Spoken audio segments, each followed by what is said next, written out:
Whoa! Is the dog? There's a goblin here. Oh God! Fire that guy. Now, I want to let him join for a little bit of general topics. Sure. I'll do it as not a goblin. I'll do it as just a regular Matt.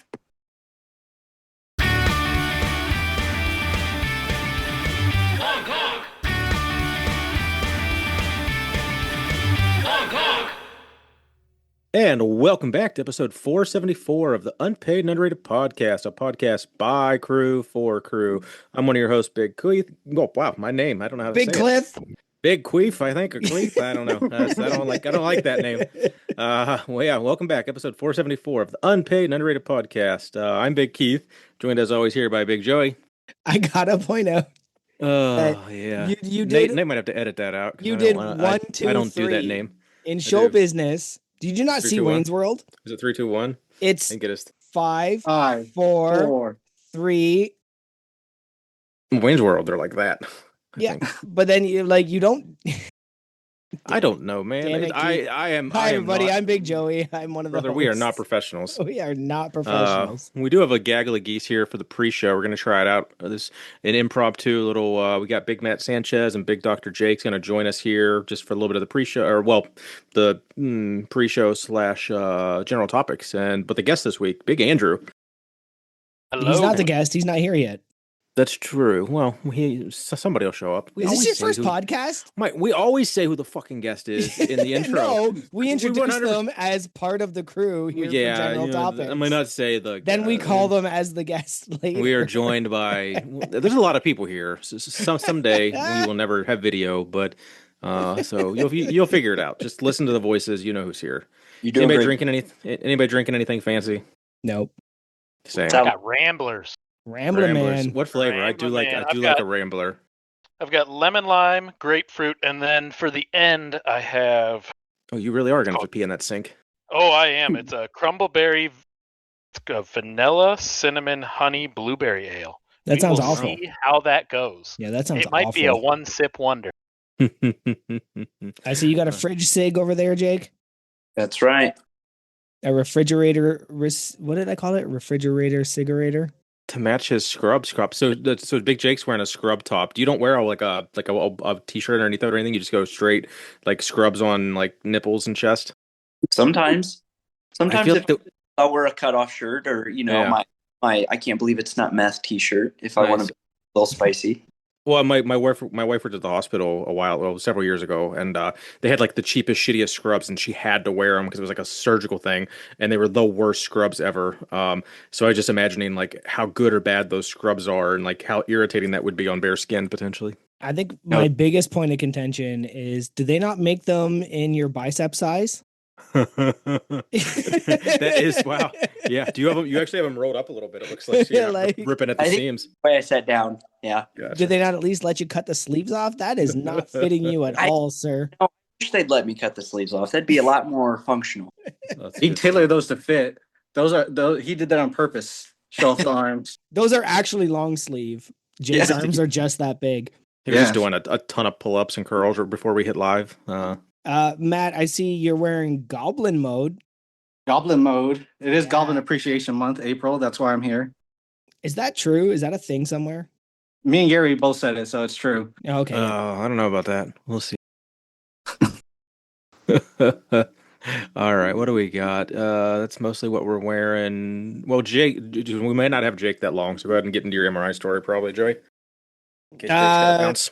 Sure. How long do you have, Jake? Oh, I'm off. I'm here for how just chilling in the hospital on the Wi-Fi? Nice. Just chilling.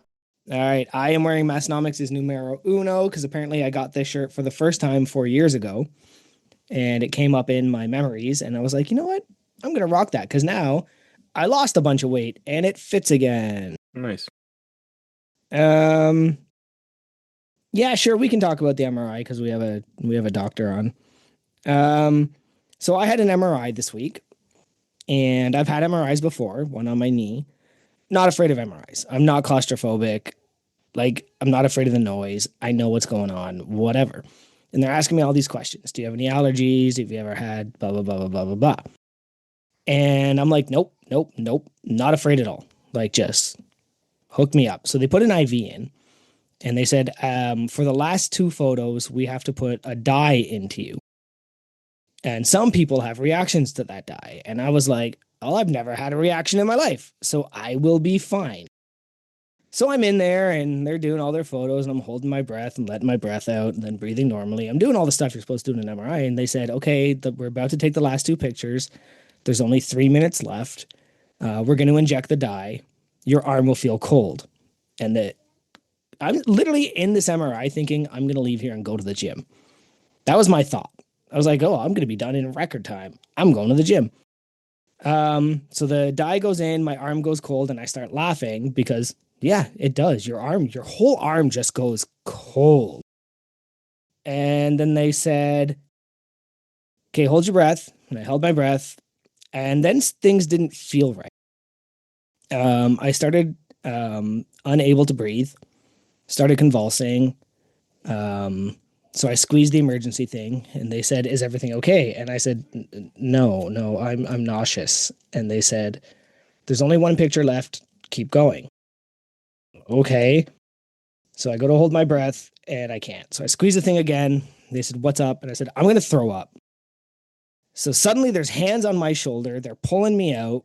I threw up whatever. Like I hadn't eaten in 4 hours. I was sick as hell, covered in hives, red, shaking. Luckily, I didn't like go into shock or anything like that. Mentally, I went right into shock because I've never had anything like that before. So yeah, then they wouldn't let me leave for about half an hour until they knew that I was okay. So as it turns out, I'm allergic to diagnostic dyes. It's like the first allergy I've ever really had. And it's really fun to be allergic to your own blood for 6 minutes.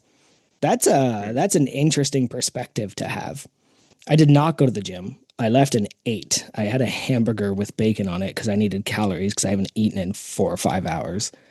But yeah, so that's my MRI story. Any input there, Jake? We have That's this a game we like to play. relatively common thing Mm-hmm. we come across, and we have to, yeah. We screen most people for that, and then especially in the hospital, because like you can do MRI is not the only one.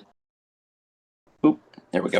MRI is not the only one that you can use contrast with, but yeah, it's a pretty common thing. That similar reaction of, hives or even like anaphylaxis where you can't breathe, and so sometimes depending on how important it is to get the images, we'll pre-treat people or even just be on standby with the epinephrine ready to go if somebody does go into anaphylaxis. But yep, something I've seen before for sure. They took great care of me. I have 0 complaints. But it was just one of those things where like, so they wheeled me out and I sat up. I didn't want to lay down anymore. And then they're like, we're going to put you on like a real stretcher. Like we have to take you out of this room and put you on a real stretcher. And I was like, okay. And I go to get up and they're like, what's the matter with you? And I was like, I'm fine. Like physically, I was fine after a few minutes. And they're like, no, we're going to bring it over and you're just going to roll onto it. And I was like, that seems harder than me getting up and climbing on it. And Yeah, so you're that one pit that falls. Yeah, of course, which I understand. But in my head at the time, I was like, but I'm fine. Like I'm a little shaky, but I can walk over there.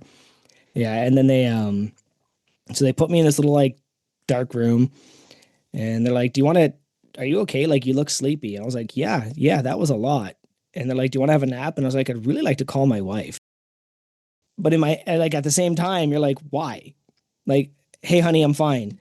Is not the call she wants to get. No. She's like, I didn't know nothing was fine. Like, what's happening? Yeah, no. Right? That's a conversation you don't have with her until you're already home and like in her possession and safe, basically. Yeah, essentially. You don't that's have what to worry happened. her for 3 hours. I called her on the way out, but I was just like, my initial reaction is to tell my wife I had a reaction, but I'm fine.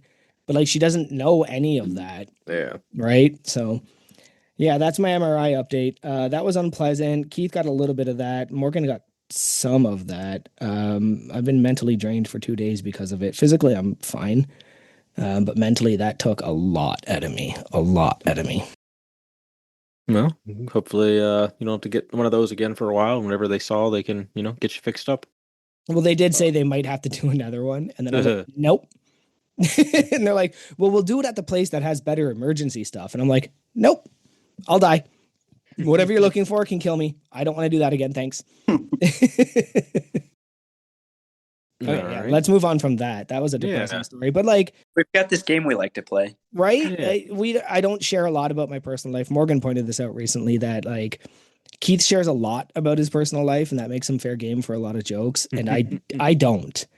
Like I'll talk about nerd I hope that stuff. if I had told that story, like, I mean, it may happen to you, but I'd have like 1,000 memes of me like shitting myself in an MRI machine and like Yeah. freaking out, and it would just be like the most like kicking me while I'm down kind of scenario. So we'll see Yeah, if they treat you she like that. pointed out, she's like, he shares a lot, you don't. You share like your thoughts and your nerd stuff, but like you don't share a lot about your personal life. So there you go. I am human too. There you go. But that call is always tricky. Oh yeah. Oh Calling yeah. your wife. I had one where I called my wife and just said, "Hey, I'm going to the hospital," and then didn't talk to her again. Oh Well, no. I get in Well, that's trouble for stupid. that And you're one. still Yeah. married, yeah. That's Still married. she's a good woman to put up with that She shit. is. But how'd that couch feel for a month? Because that probably wasn't the best sleep. Oh yeah. Luckily, we didn't live in the same place, so I could sleep in my nice, comfy bed. Oh, there you go. I called her on the way out and I started with so, and she was like, "Oh no, it's cancer, you're dying, blah blah blah." And I was like, "No, God, no, none of that." Start with it's not cancer. My body Yeah, just right. my body doesn't like contrast. That's all. Yeah, that's it. It was still scary, but like it's not that scary yet. It is Oh. weird to find out that you're allergic to something and not realize it because like it's kind of like when I found out that I was kind of like lactose intolerant. I thought that's just the way you're supposed to feel after eating ice cream. I thought it was like no way it's that good without a cost. Yeah. It's like that's just the way you're supposed to feel after ice cream. Not the same thing, but Yeah. I get what you're saying. Yeah. Well, yeah, allergic to my own blood for 6 minutes was a very different perspective. Same but different. Yeah, they've got like all these monitors on me and they're like calling doctors and stuff from other rooms. And I'm just like, I am fine. Like, leave me alone for a second. And they're just like, no, Give me a absolutely cheeseburger. not. I'll be good. Oh, I downed 3 glasses of water in 30 seconds because I was so thirsty. Nice. Well, I'm definitely getting ready for Lift Hard Live Easy this summer, and I was on the fence because there's a few different other strongman shows locally that I could have signed up for basically in the next few weeks to the month. And I was like, man, do I really want to do a show when I'm only like 16 weeks out? So that, I'm like, yeah, I don't get a lot of, I mean, I'm not getting any younger. I was on the fence for a while, and then I was just kind of like, I did a couple run throughs for Dan Eager's show in Syracuse. Uh, and I was like, I can do all these weights. Let's do it. So I ended up signing up for Dan actually is pretty cool. He has an intermediate class, so it's like novice plus, if you will. So all the weights are kind of like in my wheelhouse where I should be able to hit everything, but maybe not finish every event. So pretty excited. That's in 2 weeks from this weekend, basically. So that'll be a very short prep. Not really even. I mean, I'm just gonna hit events a couple times and kind of just go in, and then I'll think when that's over, I think with a week off and counting the deload prior to Lift Hard, I think I'll still have like a 10 or 12 week prep. So shouldn't affect Lift Hard Live Easy and just gives me another opportunity to compete locally. So stay tuned for, probably 2 weeks from now. I should have a little recap on that, but that's my strongman update. If you see me doing any prep right now, kind of out of the blue after telling everyone and my coach, I was like, oh yeah, I'm just gonna lock in, do Lift Hard Live Easy. And then like a week later, I'm like, so I'm gonna do this other strongman show real quick and just have some fun with the boys. Cause I don't know. There's a few of my friends are doing it, and one of my good buddies is putting it on, so it's like, why not? So this should be fun. Speaking of that, I have a Strongman Sunday scheduled with Big Cam Oh, nice. at the Dam Garage in May, and he now has all the implements except for obviously the surprise one for the Lift Hard Live Easy. So we're actually going to be doing a bit of a run of the Lift Hard Live Easy at his place. Well, there you go. Yeah, he sent me that picture today. He had a big 400-pound tire or something stupid. Nice. Yeah, I used to have a tire. I got rid of it, but I mean, if you flipped the tire once, it should kind of come back to me. But I'm not looking forward to. Oh, we'll see. See how heavy they are. I Not guess. looking forward to popping a bicep. Well, yeah, but I think the fact that it's like for speed and reps, like it should be a light enough tire, at least for my class, that like it shouldn't be a risk. But I'm kind of waiting for like someone to be so aggressive with it that the tire like just fucking starts beelining for the crowd. Like they're gonna have to have like bumpers up or something to like. It'll be you. Oh, well, no. You pop a sandbag. You're gonna now launch the tire into the crowd. I'll just have to strategically aim it at certain people, maybe. But yeah, that'll be fun. There's April Fools was yesterday, anybody see anything worthwhile? Also, I want to circle back to like, do we think Brian Shaw was actually on the podcast? 'Cause I'm gonna say bullshit. He was absolutely not on the podcast. Oh, if you Joey's looking at me all confused. So No, Tanner I'm had saying up. there's no way he was. You don't believe anything you read on the internet on April Yeah. 1st. Yeah, Ever. and then I get caught by one every year. I'll send it to somebody. I'll be like, this year it was Miami of Ohio went to the ACC. I sent it to my brother-in-laws. They're both Miami of Ohio fans, and they're like, "Hey, it's April 1st." I'm like, I am an idiot. Got him. Yep. Nope. I just don't even check Instagram. The only thing I saw was Massnomics in their knurling nail file or That was knurling actually file. pretty funny. Yeah. Good to know that joke continues on. I'm happy Oh, I could be a part of that. Things don't. I die didn't around make here. a comment that Barbell Rescue should make a Barbell Rescue brush to take off knurling. They probably could do it better. Code unpaid. Code That's unpaid. right. Oh, that's good. Yeah, I've got my middle sister was born on April Fool's Day. And so Mm. her 27th birthday. But my parents always tell the story that when they called that day, nobody believed them until a week later when they showed up with a baby. And oh yeah, it was her birthday. And so we used to always play tricks on her. But yesterday, I'm in at a rural site now, doing a couple months, and one of the nurses played a prank on one of the docs and used casting material for like an arm, and she cast his remote and his mouse to his computer. Oh And no. so he had to go find a bone saw to be able to actually cut through the casting material to get back to work. That's kind of That's shitty. so but funny. elaborate. Yeah. Well, I'd just be afraid to like damage the actual electronic device or something somehow, like or like get like some kind of residue on it wouldn't come off. To be like, well, you owe me $1,000 now for a new computer. No, well, no, there's like cotton. It's just like if you put it on skin, you put a layer of cotton. There's a protective coating. Okay, that makes sense. I learned something new every day, Big J. Keith, have you never had a cast? Never once. I only know. I think I've had my nose. I broke my nose and my ankle, so neither of those would have gotten cast. Interesting. The ankle So- just got like an air cast, and the Okay. nose- Round table. Who has broken a bone? Not me. Oh my. I'm 41 Multiple. years old and I've never broken a bone. Hmm. My little girl didn't make it to 3 and I made it to No. 41 without it. Yeah. Oh, That's the only way I know that casts work is because I saw hers go on. Yeah, but she's probably not allergic to contrast, so I think she wins. she might be. Maybe that shit's Possible. hereditary. I'm not sure. Uh. The Mario Lopez memes. Everyone been enjoying that. So good. Oh, Yeah. jeez. And Eh. the Tanner just. I mean, Big I'm shout surprised- out to Tommy for calling him on it right away. It was- If there's one thing straight guys need to do, it's tell everybody how straight they are. Thank you, Tommy, for that comment because that was the funniest Yeah. thing. That's just been getting some lever, or just been getting some legs for sure. It's lasted a few weeks now, so I'm chuckling every time. yeah, my chat GPT has definitely taken down several making photos. Do you want to do Three. last week's episode then, based on that? Yeah. So last week's episode was the big Nate episode. It was almost like it's wild. Like they do these like long episodes, so it's like a full hour, like for the pre-show almost, or the between the pre-show until they kick us off, it's almost like an hour, and then it's like you gotta wait another week, and so then you actually get the rest of the show. So it's almost like 2 segmented podcast. But Big Nate talking Jim Radar, loved it. Big fan of that. The biggest takeaway for me, obviously, I think I enjoyed when Tanner said something of like when Nate switched around on them, the unpaid and underrated.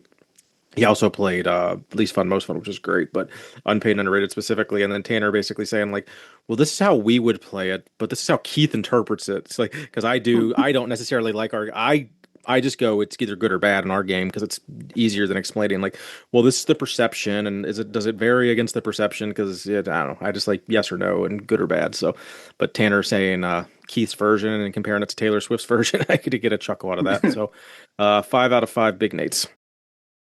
Andrew? I think it was good. I like listening to Nate dig through. I know a little bit about computers, not a lot. I know nothing about coding and Svelte. But boy, it was good to listen to. So I'm going to give it 5 out of 5 coded in Svelte. Matt? So the biggest thing was after the thing that they mentioned, and then how Nate created that one video for the gym or the reviews for the podcast reviews, and seeing the video in there and how giant Nate's arms were and how like jacked he was. That's Oh, something I never realized. I didn't think AI could get that jacked. So They bet he burnt through so many lakes or oceans or whatever Nate likes to say. Yes, Making that image. we'll get to that. so this is crazy. I didn't realize that Nate was that jacked. So I'll give that 5 out of 5 Jack Nates. There you go. Jake?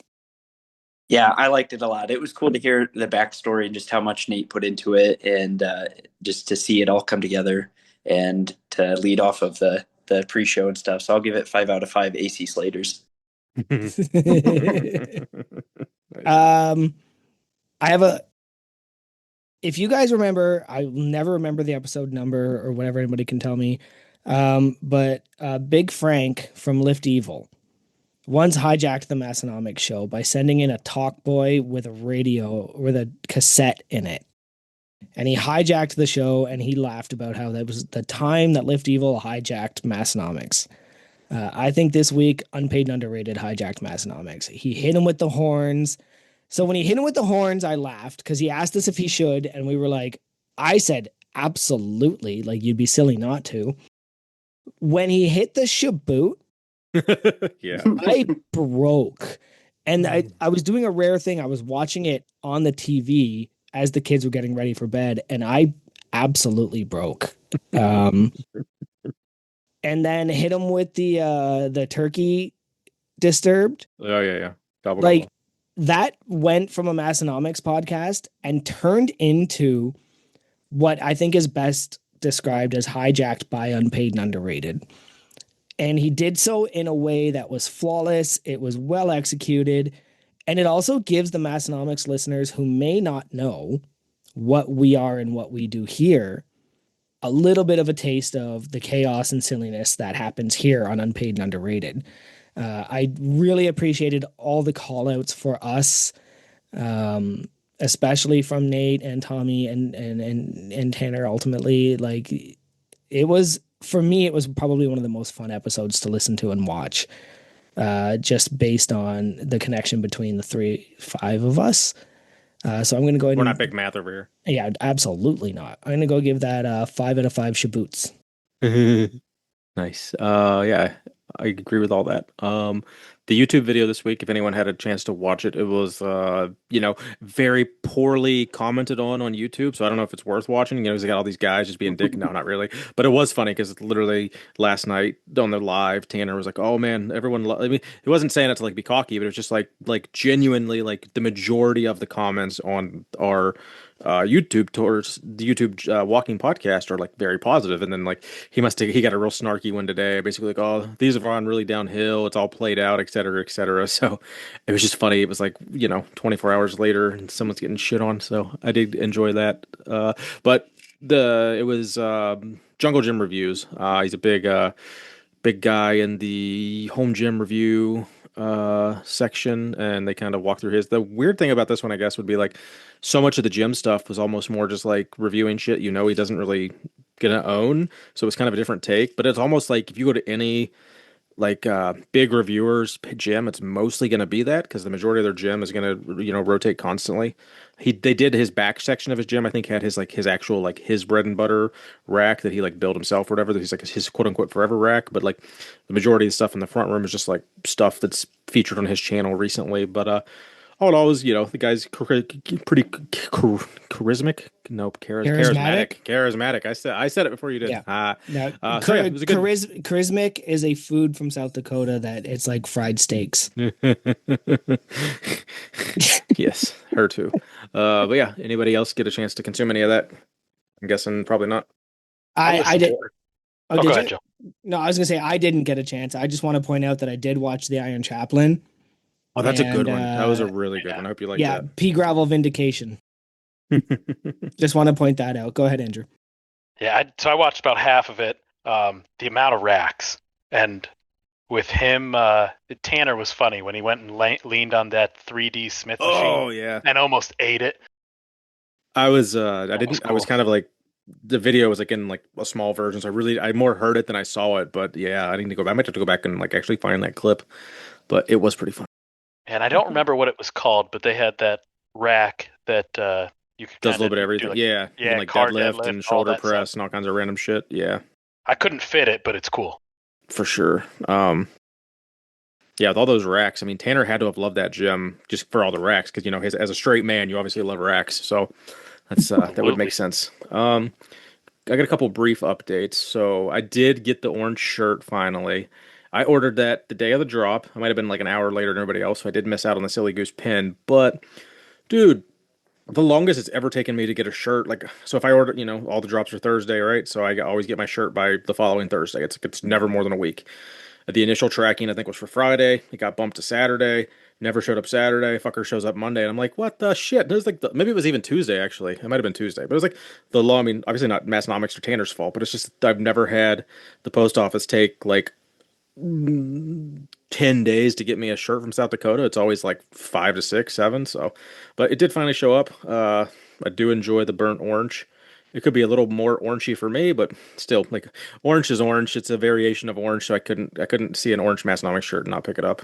And then my other update is I did start tweaking around with some folders on my iPhone. I'm not sure if I like the idea, because now it's like now I struggle to go find random shit, but it's like I can see the advantage, I guess. But you almost just, I guess most of you guys just like go to the search bar anyway. But I don't know.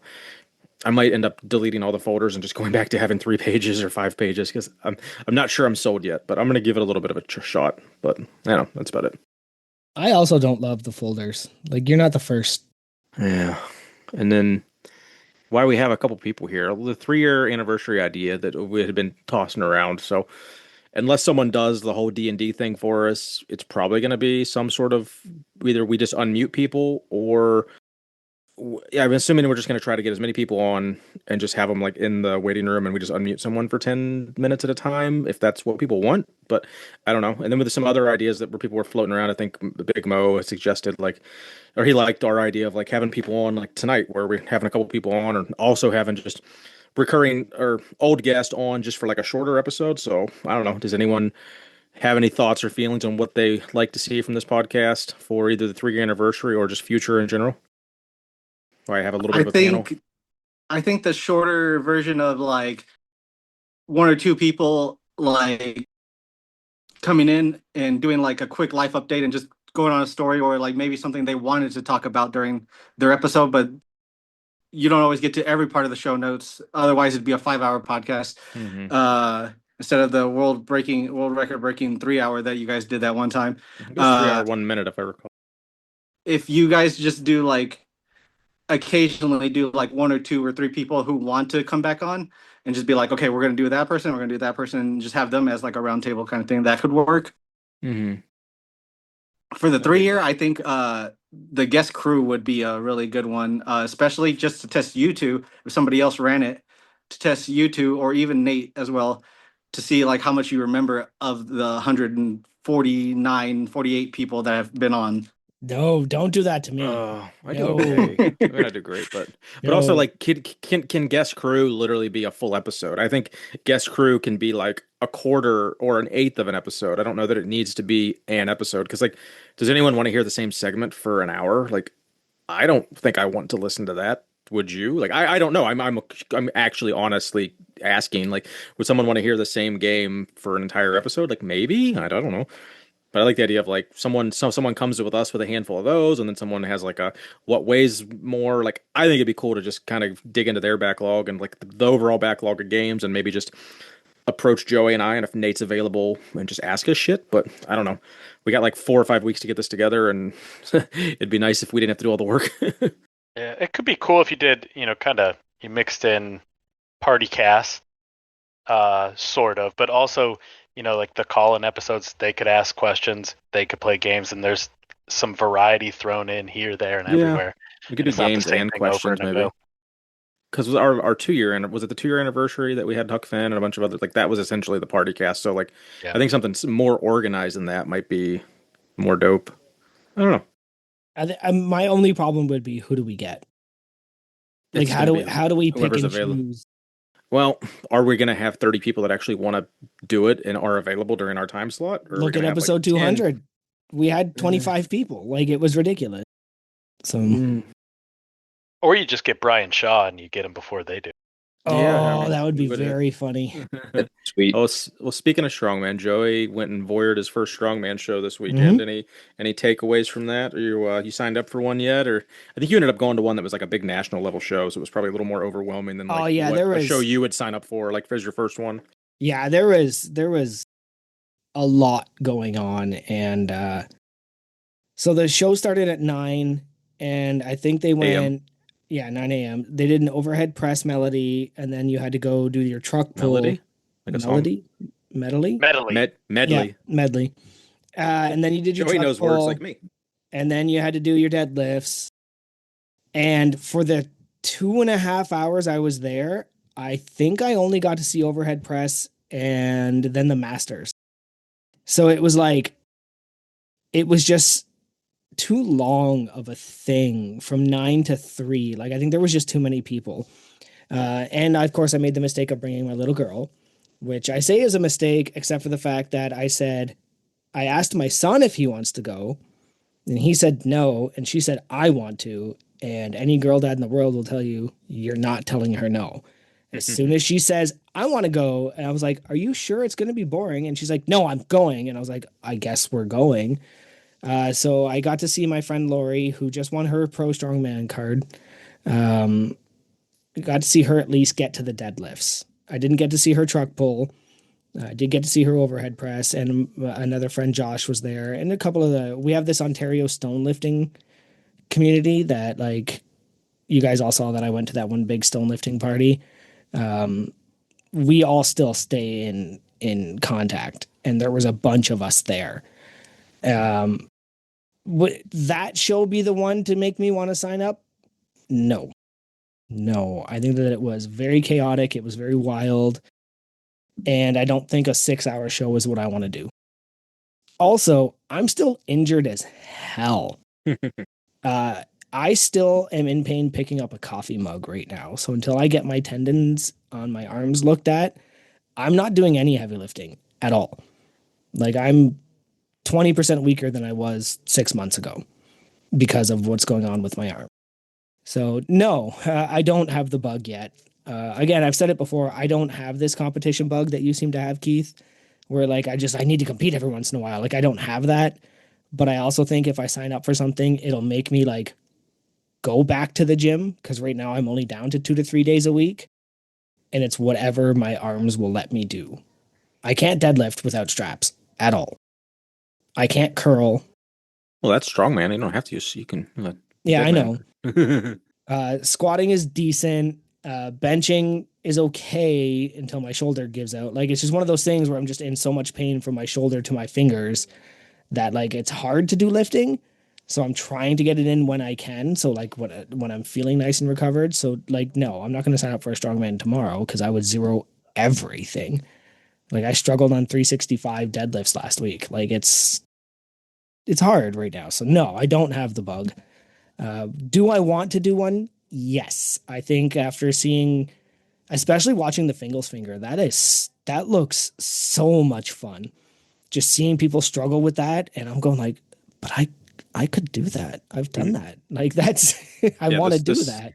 This week I heard Rob, Vintage Weights Rob, featured guest. He's hosting the grip gauntlet at Home Gym Con, like the grip challenge. Is like he's a big grip thing he always does. So he's actually borrowing like Kurt Locker, former guest, is letting him use the Fingal fingers that they have for strongman, but put bigger handles on them and use it as a grip event. Yeah, so wild. that would be pretty cool to see. It kind of makes me want to be like, man, I could always sign up for that grip thing. But I think the way they have it is like, it's like $125, but it includes your Home Gym Con tickets. But if you already have Home Gym Con tickets, then you still got to pay $125. I'm like, I don't want to do grip contests that bad. Yeah, But I understand. But if anyone's listening, you can sign up for Big Rob's grip con. You're already going to be there, so hit him up. You got any affiliates for him before we get that sponsor read going? Yeah, sure. Are we doing them all still? Everything that's listed, yeah, might as well. Oh, hell yeah. We'll Obsidian, reassess someday. Obsidian Ammonia. I know as I speak, today's the last day to get 25% off your Irish Car Bomb. But if you use our code, you get 10% off everything else. So that's fine. Plate Snacks as well. I don't even have to tell you guys about that. All of you have been using that. It's incredible. Thank you so much. And Belt Fed Strength. I don't know how many people are using that one, which is both good and kind of bad because Let us we know if you are, because we yeah might we might stop talking about stuff if people never use it just for the sake of speeding up. But we love we Chris we and want Randy and Chris what to they're do doing. well and make money and stuff like that, but we also want him to know that his code is of use to the crew and stuff like that. So those are my three affiliates. Nice. Big Andrew, do you have anything for the listeners?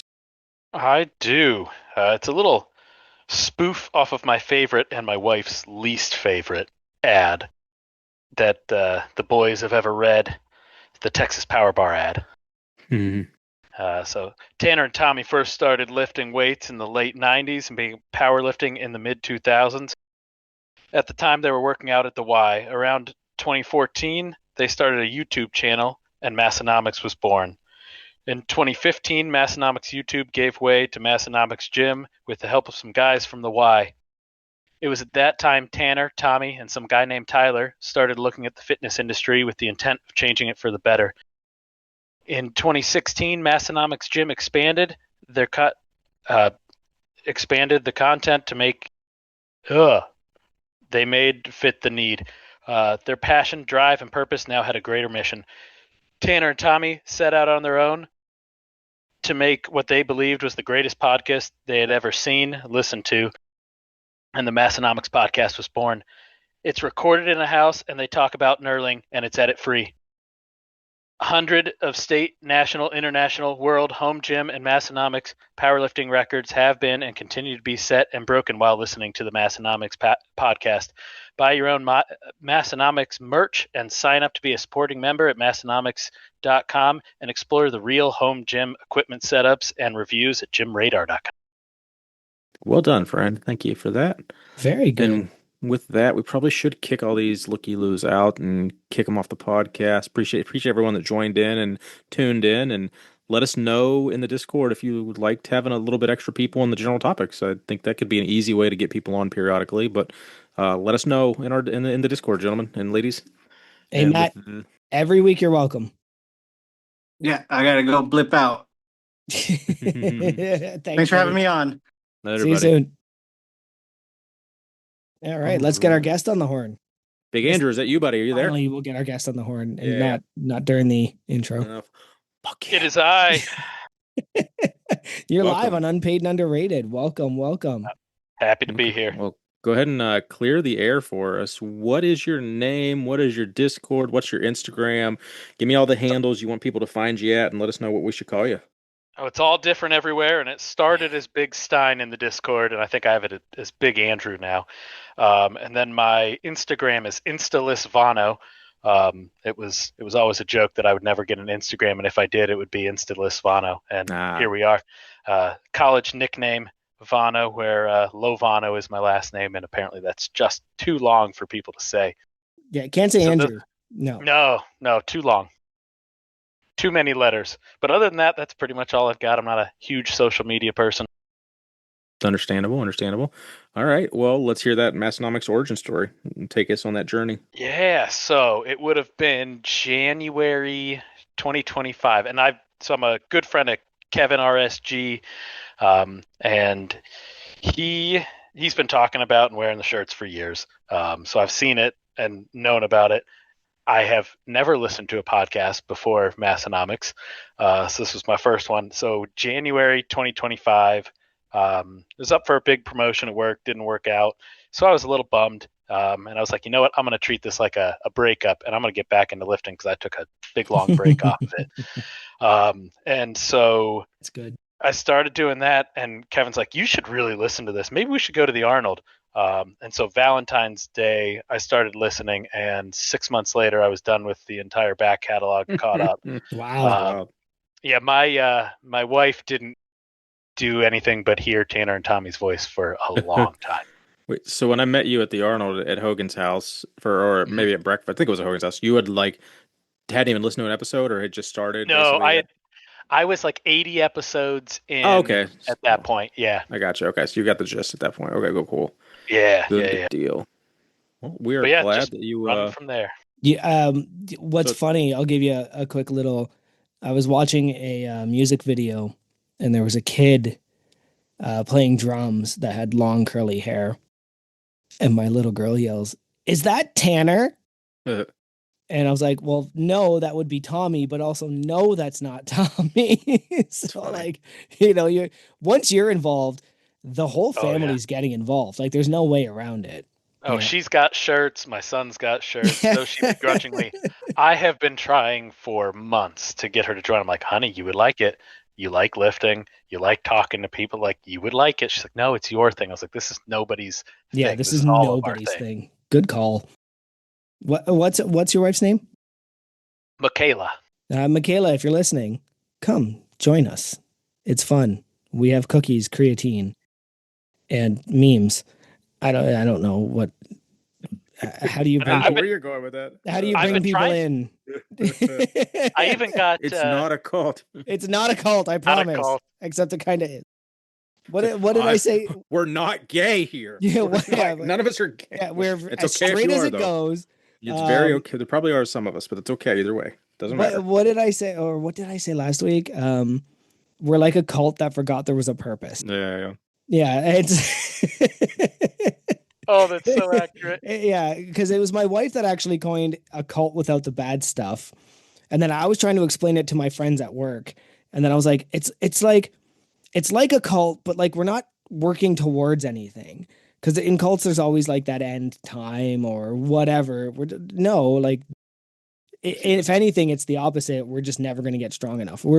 This cult is here until we all finally get strong, which will never happen. Yep. Nope, sorry. Oh. Okay, sorry to interrupt that. Go ahead, Keith. You're good. Everyone likes to know where people are from. So where do you live? Where are you from? Cleveland, Ohio. Live eastern, northeast Ohio. I live in the national park, pretty much. Oh, nice. That's over there, so it's beautiful. Love it. I've lived 7 miles from where I grew up. Nice. Is that national park in the Midwest? It is. It is in the Midwest. Okay, you're one of the. I do think I disagree with the entirety of Ohio being the Midwest. I think that there is a bisecting line, and I might even include Buffalo in the Midwest. There's some things. All right, That's I think just like I have a wild view of it, but I mean, do that's- think that there's some similarities with folks from Buffalo and folks from Cleveland. So I could be wrong, but in my incorrect opinion, this is. If There you Buffalo's Midwest, I'm Midwest. We'll take you. We like you. I mean, it would track that like New York could house like Northeast, East, and Midwest like all at the same time. It is so the large. biggest state Yeah. in the world. It is. yeah. It is. It's It's the biggest huge. state in the Northeast. But like you get to southeastern Ohio and definitely not Midwest. Cincinnati like has more of a southern feel than a Midwest feel. So I get where people say Ohio's not Midwest. Good deal. Economics merch in the last year or through your backlog journey that you've heard him talk about 30 drops in the last 6 months. Oh, So yeah. maybe something's I guess in your case it might be more something you heard about more than what you've seen. But yeah, what's that one thing that you're like, damn, I can't buy that anymore? So I saw, and I think it was Scance had the St. Pauli's girl shirt. Yeah, That good one. Is I would like that. that or the All Go pinup? No Show. Is that the pinup Yeah, girl? that's or the pinup shirt. or like the Yeah. bar, with the beer. Okay. Yeah, I wasn't sure if it was the gal with the beer or pinup girl, but either way, I thought it was pretty cool. Either that or the All Go No Show. No, yep. You're on the wrong side of history for that one. Yep, Sure. is what it is. I got the That's last one. That was a great shirt to pick up on clearance. Yeah. So was this one. This was a good clearance find. Oh, nice. High the- Bar Lifting Club. There you go. Do you have a Hall of Fame status? I do. So this puts me at 8. Hell yeah. And then I'll be at the Lift Hard Easy doing the Strongman, which will put me at 11. So at either the Arnold next year, if I go to Crew Falls or get like voice on the podcast, that would put me at the Hall of Fame. Haven't you already been to the Arnold? Because it would be my 2 year. Oh, okay. You are They kinda counting. coincide. You are counting that you've been to the Arnold. Yes. Oh, okay. Ooh, breaking news. You guys, unless you listened to the live last night, you wouldn't actually know this, but our podcast will come out after theirs, so it's not breaking news for anyone other than you two. The Arnold, I think it's number 3 on the card, whatever number it is. So attend the Arnold or it's official, like legitimately official, or attend home gym con this year. And Yeah, it's got the asterisk of it. It's only this year currently because it has to be something. there It'll have it to be is. like Yep. it'll have to be something that kind of like re-ups in the future only if they have a booth. So like I would say if they have a booth, if they don't have a booth next year and you're going to home gym con, I don't imagine it will be a. But I don't know. That's getting in the weeds. But currently Yeah. this year, anyone listening that needs that Hall of Fame check mark didn't go to the Arnold, better fucking see it at home gym con because home gym con is awesome. Yeah, I'm going to try to hit that this year. There you So go. we will see it. We're not too far. It's like a 4-hour drive. Oh, Yeah, I'd kill to have a 4 hour drive. 10 hour on my drive radar. is not really doable. It's on your radar. On my radar. You could get a lot of radar points or whatever they're called. Oh, the song Radar Love. Mm-hmm. You know, for years I thought it was Red Hot Love. I think I did too. Like I never looked it up. I was Red just Hot like, that's Love. Red Hot Love. Yeah, like Yeah, I don't because now, yeah, I've 100%. I think I thought that too. Because now it's like, wait, what the fuck is Radar Love? Like, you love Radar? Like, did they build it? Like, did Tanner and Tommy get in a time machine and go build the song because they love Radar? Like, what is Radar Love? Like, I think don't. I think you just love anybody within echolocation of. Radar Love. Or is it more like you're so Well, that horny could be- you'll fuck anything in a mile radius, so you love everything? I think we just around said the same thing in different Yeah, in yeah, I different said it phrases. dirty. Yeah, I yeah, said it dirty. yeah, It yeah. made more sense when I dirty. said it my way. But yeah, that is. All right. I'd have to actually. I'm gonna have to go listen to the song now and actually listen to the context of the rest of the lyrics because I don't think when we were like kind of in the you know the moles of Jim Radar and I tried to like do the Easter eggs of like have something Radar related in all my songs and it was that song Radar Love or the Britney Spears song and I ended up going balls deep on the Britney Spears song and so I didn't really ever listen to the other one very much but we'll have to Big Jeff, tell us in the Discord how wrong we are about everything we just said about music, and then teach us a thing or two about Radar Love. Tell us what it's all about. Yeah. Not in detail. But speaking of Gym Radar, as you brought it up, do you have a CTF? What's her name? How's your Gym Radar Yeah. coming along? How's the gym coming along? All that. It's good. So I've got a CTF. I'm, I think 40th right now Nice. on the leaderboard, and I'm just want to be really clear. I'm as straight as they come, but I am right behind Tanner. I couldn't pass that one up, but it's going well. I haven't looked at my spot in forever. I've dropped like two or like I don't even I think I'm in the I'm a 5 or 6 now. I got bumped a couple times. Once I hit home gym nerd, I was just like, well, until I get new equipment, I'm not going to keep. Yeah. Yeah, I pick up a lot of stuff at scrapyards. Like the scrapyard by me, I picked these York barbell stands for a chalk bowl, a bunch of other stuff. So it's been fun. I am 54th behind one of the Davids. That is not allowed. I think he chipped you by like a point on purpose too. I remember seeing that the other ahead day. of me right now. Yeah, you know I think I saw that the other day. And I was like, I think that's strategic, just to fuck with you. I'll That come was get mine. I dialed mine in, so I was within a point of Tanner right before this podcast. you. Nice, just for the you're behind him joke. I do that. I do appreciate that. Oh man, I had a question. What the hell was it? Oh, and it's Lone Buck Barbell. Nice. Yeah, go follow him on Gym. Actually, yeah, we do need to like try to get people to follow each other on Gym Radar. So yeah, people need to share their actual because that is one.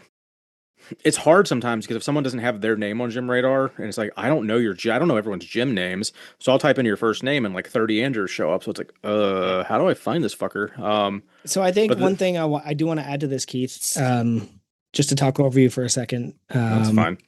All's fair and no. Podcast. I think you're gonna love this. Okay, I like when we ask them, do you have a certified training facility and are you on Gym Radar? I want to start asking, explain your gym name. Oh, I dig that. Ooh, that is actually good. That's a good one. I'm gonna have to add. You carry this one. I'm gonna go add that. To All right. I'm gonna go add that to my copy and paste. I am useful template. every once in a while.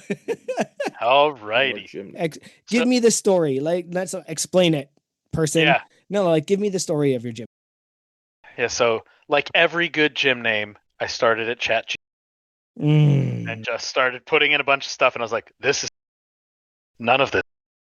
And so how did that come across? I think I was out hunting, and I was like, most of my movement stuff I try to base around that, because if you've never dragged a deer out of it is difficult. Well, in Ohio, I understand you just leave them on the side of the road. So We do. We just actually the other day I was blown away. I guess I've never seen where they take the deer. Obviously, they would put them in a pile somewhere. Well, I saw that Did you see, pile. like, a you saw the mountain? pile? Oh It had to yeah, be there were like they had to be like as 25 big as like a deer. salt mound or something. Oh. It was. I was baffled. Because I'm usually driving, and we were coming home from a baby shower in Pittsburgh, and we're driving by it. And I'm like, oh my god, there's a pile of dead deer down there. Just like But- Joey said. Yep. Oh, that's Exactly. disgusting. Yeah. I can Nope, fucking never smell seen it that before. from here. That's gross. But it was there. But yeah, then that's I shot a little buck that year on some public land, and I was like, lone buck barbell. He was just wandering by himself, so I was like, yeah, Nice. that'll be good. Very Works. good. All right. Well, you're here. You're on the podcast. You actually had 11 submissions. I think one might have been a duplicate by somebody, so call it Oh, that was 9 my people. mother. Yeah. So at least 10 people actually took you serious and said, hey, I'm going to go take 10 minutes of my life and go fill this out for my loved one. Whereas most people give me like, I'm like a week out and they have like 1 or 2 submissions and I got to do the email, then I got to reach out. So I appreciate not having to bug you. And you even reached out to me multiple times in the past week and said, hey, what else do I need? Do you want to see this? Like, very attentive. I appreciate that and value that in our guest. But anyway, when you did get all these submissions, how'd you go about getting them so any of our future listeners that are going to be guests can follow that lead? So my wife was easy. I said, that really annoying podcast I listen.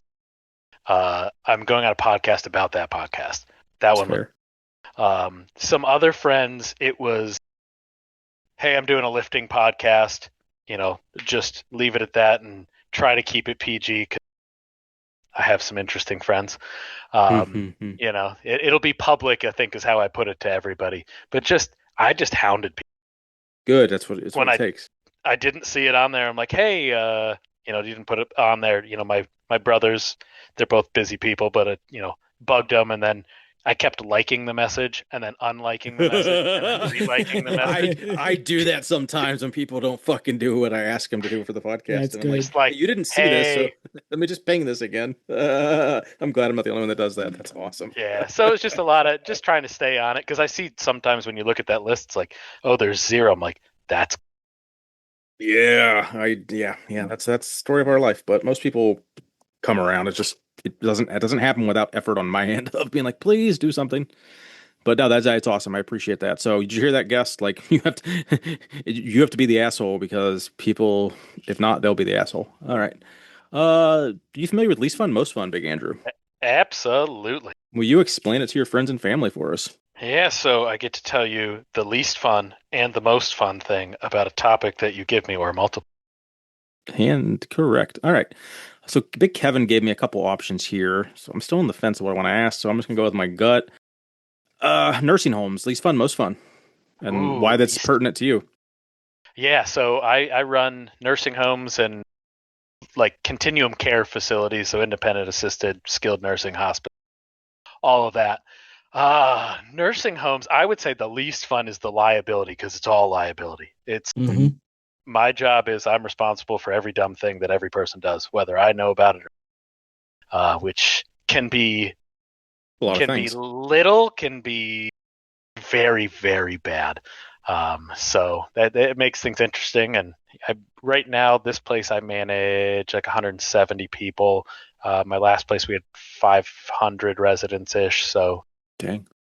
So there's a lot of that. But the most fun is you take people in a lot of times some of the worst moments in their life. Mom's dying, dad's dying, something bad happened, and you can make such a positive impact in their life because it's a service industry through and through.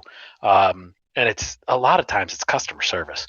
You're coming in and you're just caring for somebody, and you can make some impacts. Like there are families whose loved ones have passed years ago, and I still talk to them just because we make good relationships, and they want to know how I'm doing because I made a good impact or my team made a good impact in their life. So that part makes any of the bad, and anybody who works in the industry it's a difficult industry at times. It makes it all so worth it. See, I figured the least fun would have been all the banging. So And I and the haven't STDs. experienced that much. I have seen all the things. I've seen the, what is it, the dice or the loofahs and Yeah. that sort of stuff for different colors. And I guess not so much. I have had a couple where I've had to put something on the door because the older we get, we're not very fast. Yeah. I'm thrilled that they're still doing things, but let us know so we can give you some privacy. Put a sock on the knob. Exactly. Put a sock. I did do that one time. I was joking with a guy, and his wife, and they weren't doing anything, but they were living next to each other, and I just walked in with a pair of grippy socks. And I was like, "Hey, not saying anything's happening, but if it does, just put this on the door." That's pretty funny. Well done. Well, I was nice you have such a positive outlook after that's a field that probably, can eat away at certain, a Oh lot yeah. of people. So you almost have to, just be And I think cheerful. COVID showed a lot of that because you couldn't have families come in. Yeah. So, you became these people's family, pseudo family. So you had to do it. I don't want to get on a COVID tangent. Yeah, I was going to say, we generally call that with everything going on. We tend not to bring that up. With everything going on. Sorry. Yeah. Do you want to do height person or who would you train with? Ooh. So I've been thinking a lot about this one, and they're both difficult. So I would almost go, I think I'm going to go height. But height person for me, not the easiest. So my background, I competed in track, high school, college, a little bit post collegiate, and you were always in a group. And I have had some lifts with some hype where there's no reason that bar should have ever broken the ground, broken the rack, or it should have broken me. And I would say maybe not so much one person, but that environment. I've got some teammates. I did a lot of pole vaulting in college, but I was a decathlete. But you're still straight. Yeah, I played with poles, but I'm as straight as they come. Like as straight as the pole when it was bending, or when it was yeah, definitely at full bend right there. Okay, it's fair. Yeah, so I don't know. I had to. You said pole vaulting. I had to.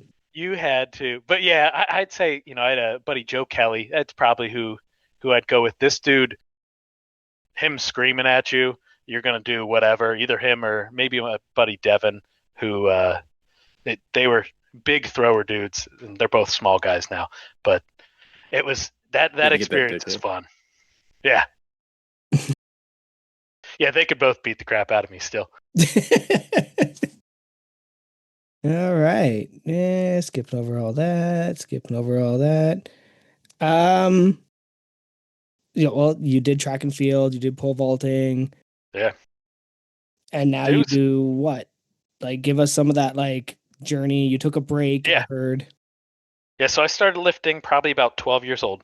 My dad would go to the local, pretty much a YMCA, it's called and so I had to sign a little waiver, do the machines, and I would do that for a while. Got into high school and did the normal high school lifting, maxed out every day, curls, bench, never squat, and some T-bar row. And then junior year, I got introduced to CrossFit and loved it. I had some really good people, athletic trainers. The one guy was an athletic trainer for Iowa. So we had a lot of really, really good people around. So I think CrossFit gets a bad tendency for I'm just going to throw a bunch of weight around and have no idea what I'm doing. And that was not my experience. So it was super helpful for me. And got into college and track, it's not all running. It was actually a lot of lifting. So I lifted then through probably 2 years after competing, and nothing heavy, just enough to stay alive. And then stopped and got into mountain biking and skiing and snowboarding because I couldn't do at least the skiing and snowboarding while I was competing because those when they're paying for your school, they're telling you what you're doing. So got into that sort of stuff. And then also, drinking beer and eating burgers, which turns out when you're not exercising a lot and you do that, you can gain a lot of weight real fast. Mm-hmm. So I went from 165, 170 to my max was probably 235. Whoa. So, and then, got back. So I was probably 230 in May or in January of 2025 when I started lifting again. And I went on just quite a tear of a diet. And I'm down to about 195 now. Good for you. So, yeah, I just lifted like a bodybuilder and ate like a bodybuilder. My wife got really nervous. I was going to start shaving and tanning. So, but that's kind of it. Decathlon, did you what specific like that's the track and field one where you do like all the events at the same, that's like what Chris Jenner did or Yeah. something? Okay. That is 10 events, 2 days. It's a blast. My Gotcha. favorite was I had 2 in a week. It was terrible but awesome. Nice. And then now I see you're signed up for Novice Strongman at the Lift Hard Live Easy, so you're making the journey. You're gonna be one of the few Ohio crew. Yep. We know Big Kevin and Big Nate aren't gonna make it out this year, so you and I'm guessing probably Sam might be coming out. I'm trying to think who else in Ohio is coming out. Tom is coming. That's and right. Tom's coming and competing. I think Kevin's going. Was he? For some reason, I thought he will. I might be wrong. Okay, let me know if I'm wrong. Maybe he is. Is he? Is he signed up? He's not competing though, is he? Or he's not competing in? Is he competing in strongman or? Yeah, I think he's doing strongman, not powerlift. Oh, okay. Yeah, you're right. He's in the lightweight strongman. I'm so used to, I don't know, like there's so many fucking lift hard live easies and like years people can and can't come. It's very hard to keep it straight. As Tanner knows, it's really hard to keep it straight of like who's coming and who's going and who's being here this year and last year and I don't know. It's hard to keep all that. But yeah, how first strongman experience then it will be?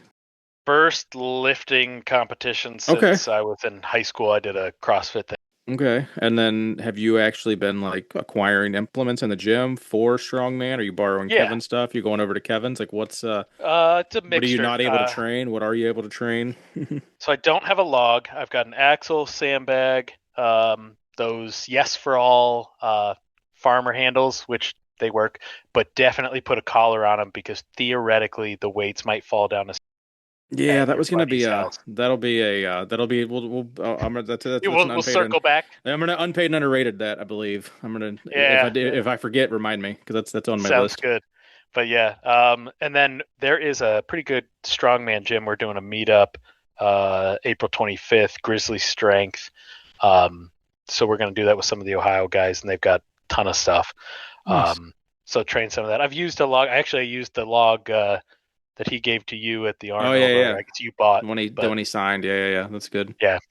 So is there anything that like looking at the events and the weights, are you like, man, I gotta fucking get a lot stronger in like the next 3 months? Probably the circus dumbbell. Is that a little? That's it. Yeah. That one makes me nervous. Jake's a little heavy on some of those. Like it's. I think. I don't know. I'm afraid.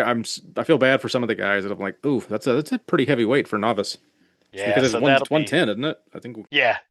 So Masters is 120, and that's gonna be hard enough. But 110 for novice, there's gonna be a lot of guys that I feel like half the field might not get that. Yeah, so I went down to Hogan's and he was showing me some stuff. So we'll see how it goes. And then I put some PVC together and put a dowel in there and made it work. So I was talking to mostly squats Matt. Did you do the spray foam thing, or how'd you actually get the dowel? I have not. I haven't put mine together yet. I have the pipe. I need to go get the dowel, and I figure if I'm just going to screw it, or if I'm going to like just tape the ends, because I really don't want to do a spray foam. But I don't know. So they make a. Let me see if I can pull. Oh yeah, there's some people that might. I can't get it out. There's an end cap. So if you take 1.5-inch, 2-inch pipe, and if you take the end cap for inch pipe, flip it around, you can shove it in like a barbell cap, and then you just either PVC it in or whatever. Oh, I might do that then. So yeah, send me whatever that is whenever you get a chance, because I'm gonna specifically. I'm gonna go buy a Dow and whatever that was. And the only thing that might work against me is I spent more money and bought the Schedule 80, but so it's a thicker gauge. So whatever, I might actually I might have to cut like an inch off my piece of pipe and then take it into the store and see what actually fits, or just take my not dynamo. I'm trying to say dynamometer, but I'm talking about a caliber. Yeah, slightly different. But anyway, enough about all that. But no, that's cool. I like that idea because I really don't want to have to fucking spray foam it. Or I was gonna Yeah. screw it, and I'm like, I don't think screwing it's gonna be the best. And I left mine like kind of open because I have a bamboo forest in my backyard. So sometimes I'll take bamboo and put it in because it feels a little different. Oh, okay. Yeah, I can So- see that. Okay, Bam- wait. What? Yeah, Bamboo so we grows like a wildfire. do. Oh, Yeah, I we know bought I this know house. what bamboo is and how it works. Why do you have a bamboo garden forest in So- your backyard? We bought this house 3 years ago, and it was owned by a Chinese couple, and they like bamboo. I guess they had taken a lot of like really good care of this yard. It's a very high maintenance yard. I'm taking it away from that. Yeah, But smart.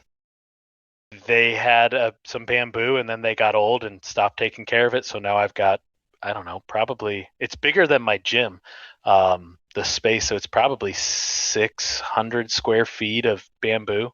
So what I do is I cut it down and then I sell it to farms and different stuff because they can use it as trellises. That's so cool. Turns out you cannot sell or give bamboo to the zoo because they have special of bamboo course. for the pandas. Because Yeah. I tried. Oh man. So we've had a lavender farmer, a bamboo farmer. Corn Crop- farmer. yeah. Crop was like, stereotypical. What else? We've had some others too. Oh man, Chickens? that's neat. Chickens, yeah, chicken farmers. Yeah. Has anyone done anything with bees? I'm trying to remember if we'd had like a bee person on here or not. I What's feel a like we've bee had person called? An apiary?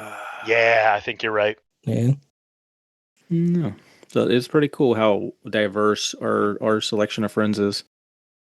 I unfortunately don't play bass. I did have an opportunity to play bass in a band, and looking back, I'm very sad I didn't take that opportunity so I could speak about it. Well, you probably at least shit yourself once though, so there's that. I'm sure there's the one story that brings you together with everybody So else. it looked like your wife said no. That there No, But then was other that one. people, is someone correct. else said he might have it. Like I did see that she wrote that, but then I saw another one said he may have one. So I have a very, very close story. that works. And it was, I think my wife was pregnant, so we biked down into the valley to go to the Winking Lizard, which is this kind of local little bar spot. Say wanking or winking? Winking.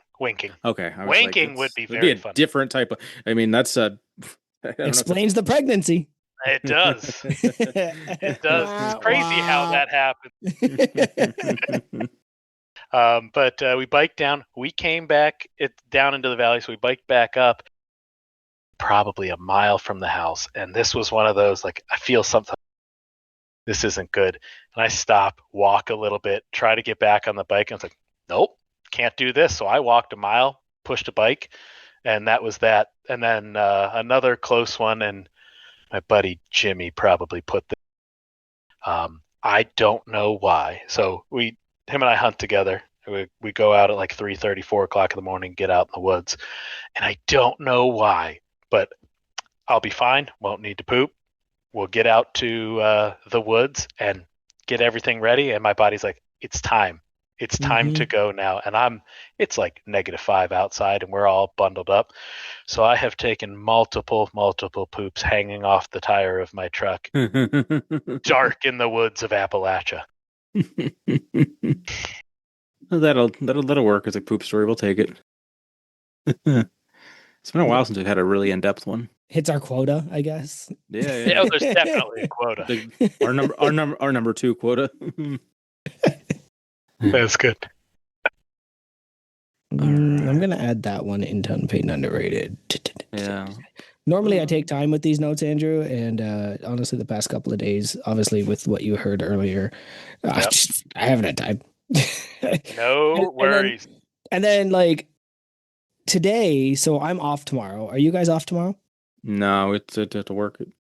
Okay, Yeah, so I gotta- Some American, like, I mean, it's not a federal holiday. Let me put it that way. So It is going to be it's going to be company based. So 50% of the people might have it off, but it's probably more like, I bet like 25% of the people might have it off, but I do not. oh yeah, so I'm off tomorrow, and everything in the world is closed. And I get a message from my wife at like 12, and she's like, "Oh, we didn't get the presents for the kids," and I'm like, "Uh-huh." Well, I also have to go and pick up the thing I won, right?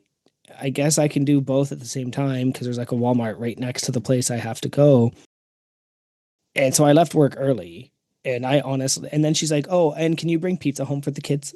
And it's like, yeah, I'm gonna have time for the YouTube video and going over the notes today. Yeah, tons of time. I Tons of get it. time. I've got a 2-year-old and my wife's due in May. Yeah, So, yep. yeah. The honeydew list never stops. Yep. And you're allowed to do lift hard, live easy with a 3 month at home. My wife is so cool. So I was listening to the podcast. That's all I was doing. A 2 month. And I get home and she's like, "Hey, we need to talk." I was like, "Okay." Go upstairs. I'm like, "I'm in trouble for something. Not sure what I did, but I'm in trouble." And I get up there and we walk into the bathroom and there's a piece of paper, and I think I put it in the Discord, and a pregnancy test, and pregnancy test positive, and the piece of paper is admit one to the Lift Hard, Live Easy, which is also her birthday weekend. And she was just Wow. like, "You go, you have fun." And my parents are they're pretty cool, and they're going to help stay the weekend with her just so she's got an extra set of hands. But she was all about, you're going to go do this. So I mean, like Awesome. it's a weird parenthood hack, and I'll probably get some flack for saying it. As a dad, you want to be there for your wife as much as you can for the first, let's say, 8 months to a year of the child being born. But ultimately, you're useless to the baby. The Yep. only thing you can do is be there for your wife. The baby Yep. wants nothing to do with you. I have useless nipples. Yes. Yes. Like that's what it comes down to. And there might be times where it does fall asleep on you, or you're the only one that can calm it down, but it's going to wake up and want mom. Yep. So, like, that is kind of the, from when my son was born, I didn't take time off.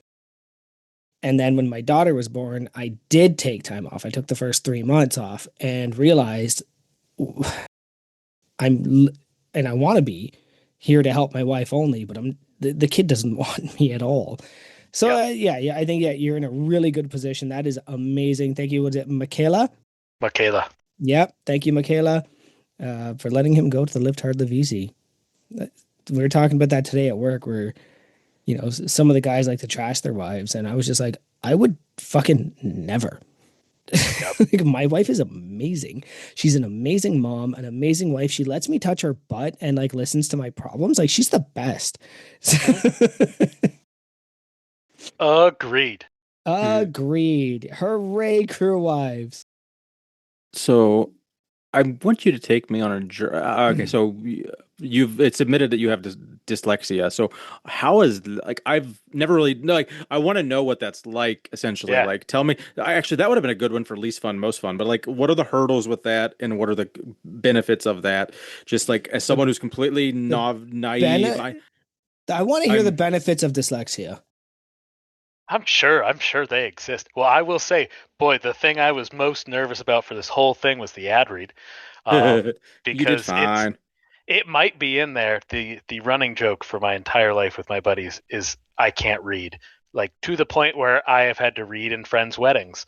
Like, I've been put in that situation many a time because it's fun. I speak in front of people a lot, so that part doesn't bug me. But I would say the toughest part is definitely, I would say, public reading, because I'll see words and letters and stuff move on me.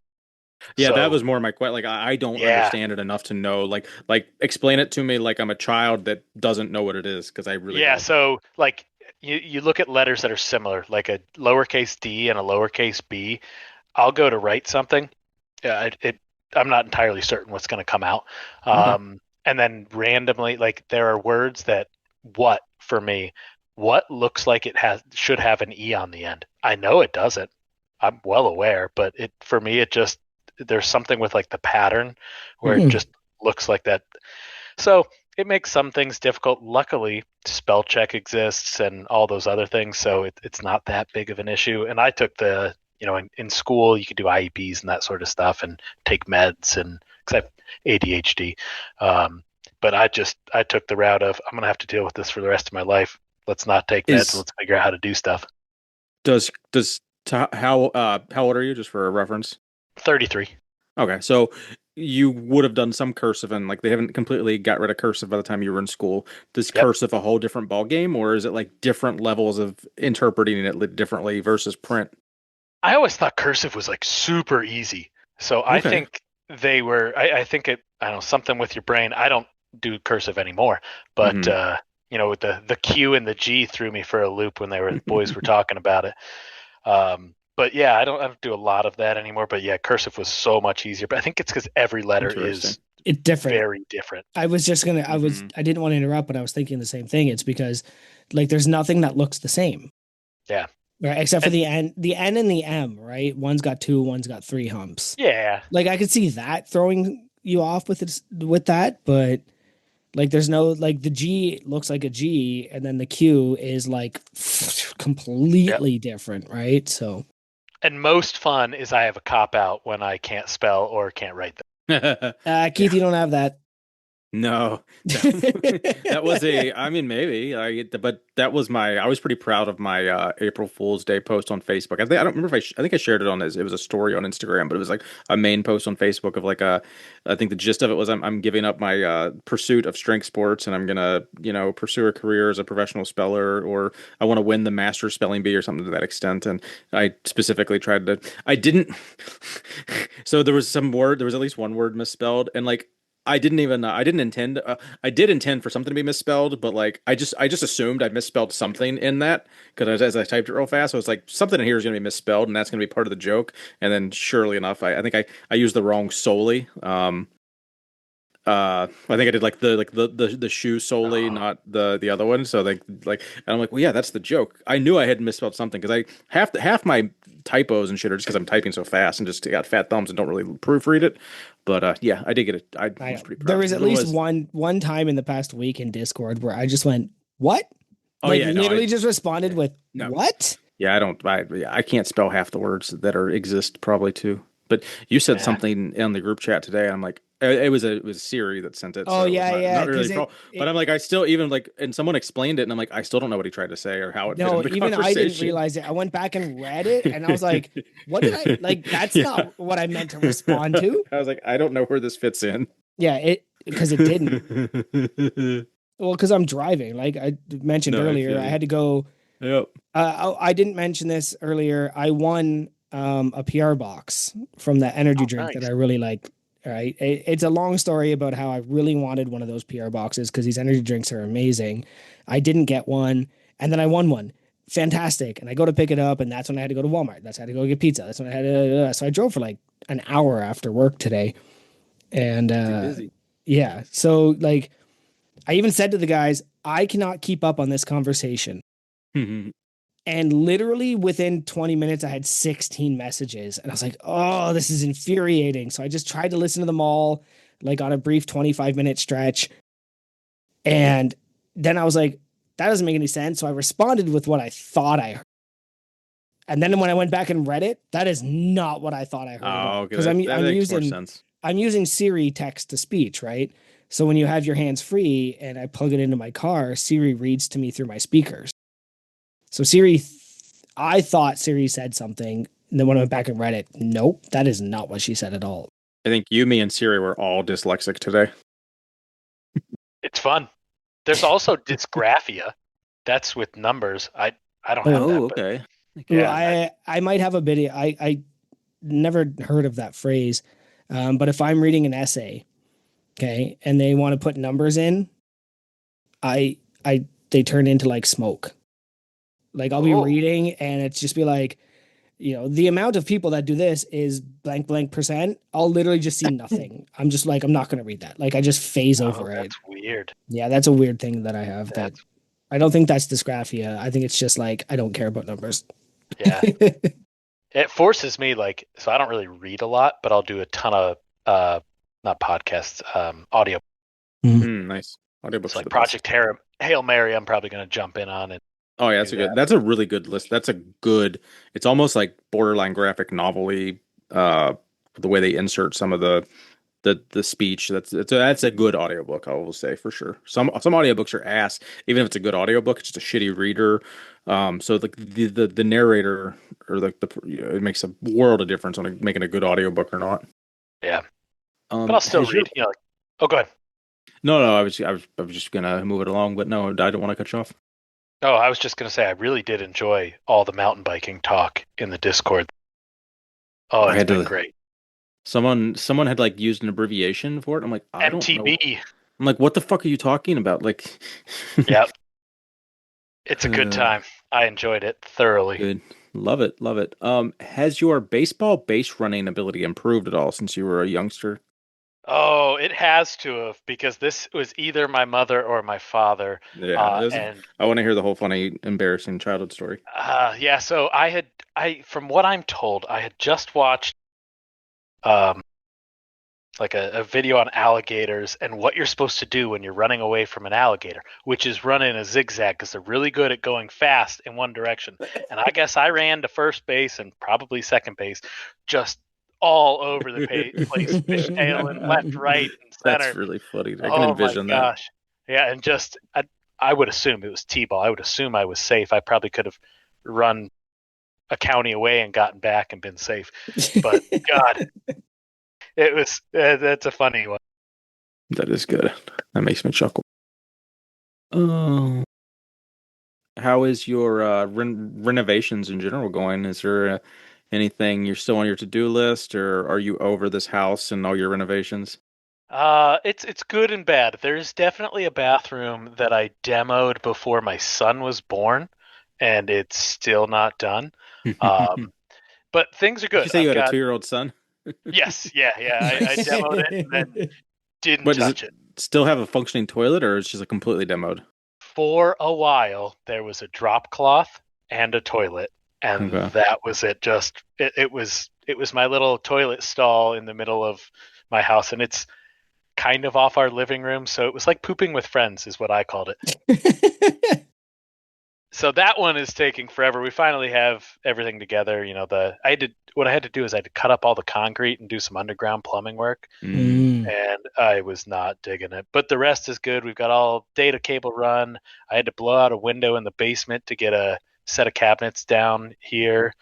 Um, and the thing I am most happy with in this house is there is a cut that I have on my stall mats. I took a hole saw and I cut it around this pole, and it is a super tight fit. Nice. Oh God, it makes rolled floors look terrible. It is some of those are really hard. So like, getting those cuts around the poles for sure. Oh yeah. But yeah, over this house for sure. Nothing straight, nothing square like every other house. But there's some cool little features. We did a laundry tub with my wife's grandfather's machinist legs from a tool. No, that's cool. So there's some cool stuff to kind of tie in. And where does the sticker wall that you're obsessed with fall into that? So my sticker wall is actually a sticker ceiling, and for you two, I'll show you. It's nice. just up there. Magnets on the ductwork, it looks like. Yes, magnets on the ductwork. So Nice. that was a good time. And I did notice the two magnets above your shoulders. Oh yeah, I've got you and you and you and you. There we go. Where'd you get those?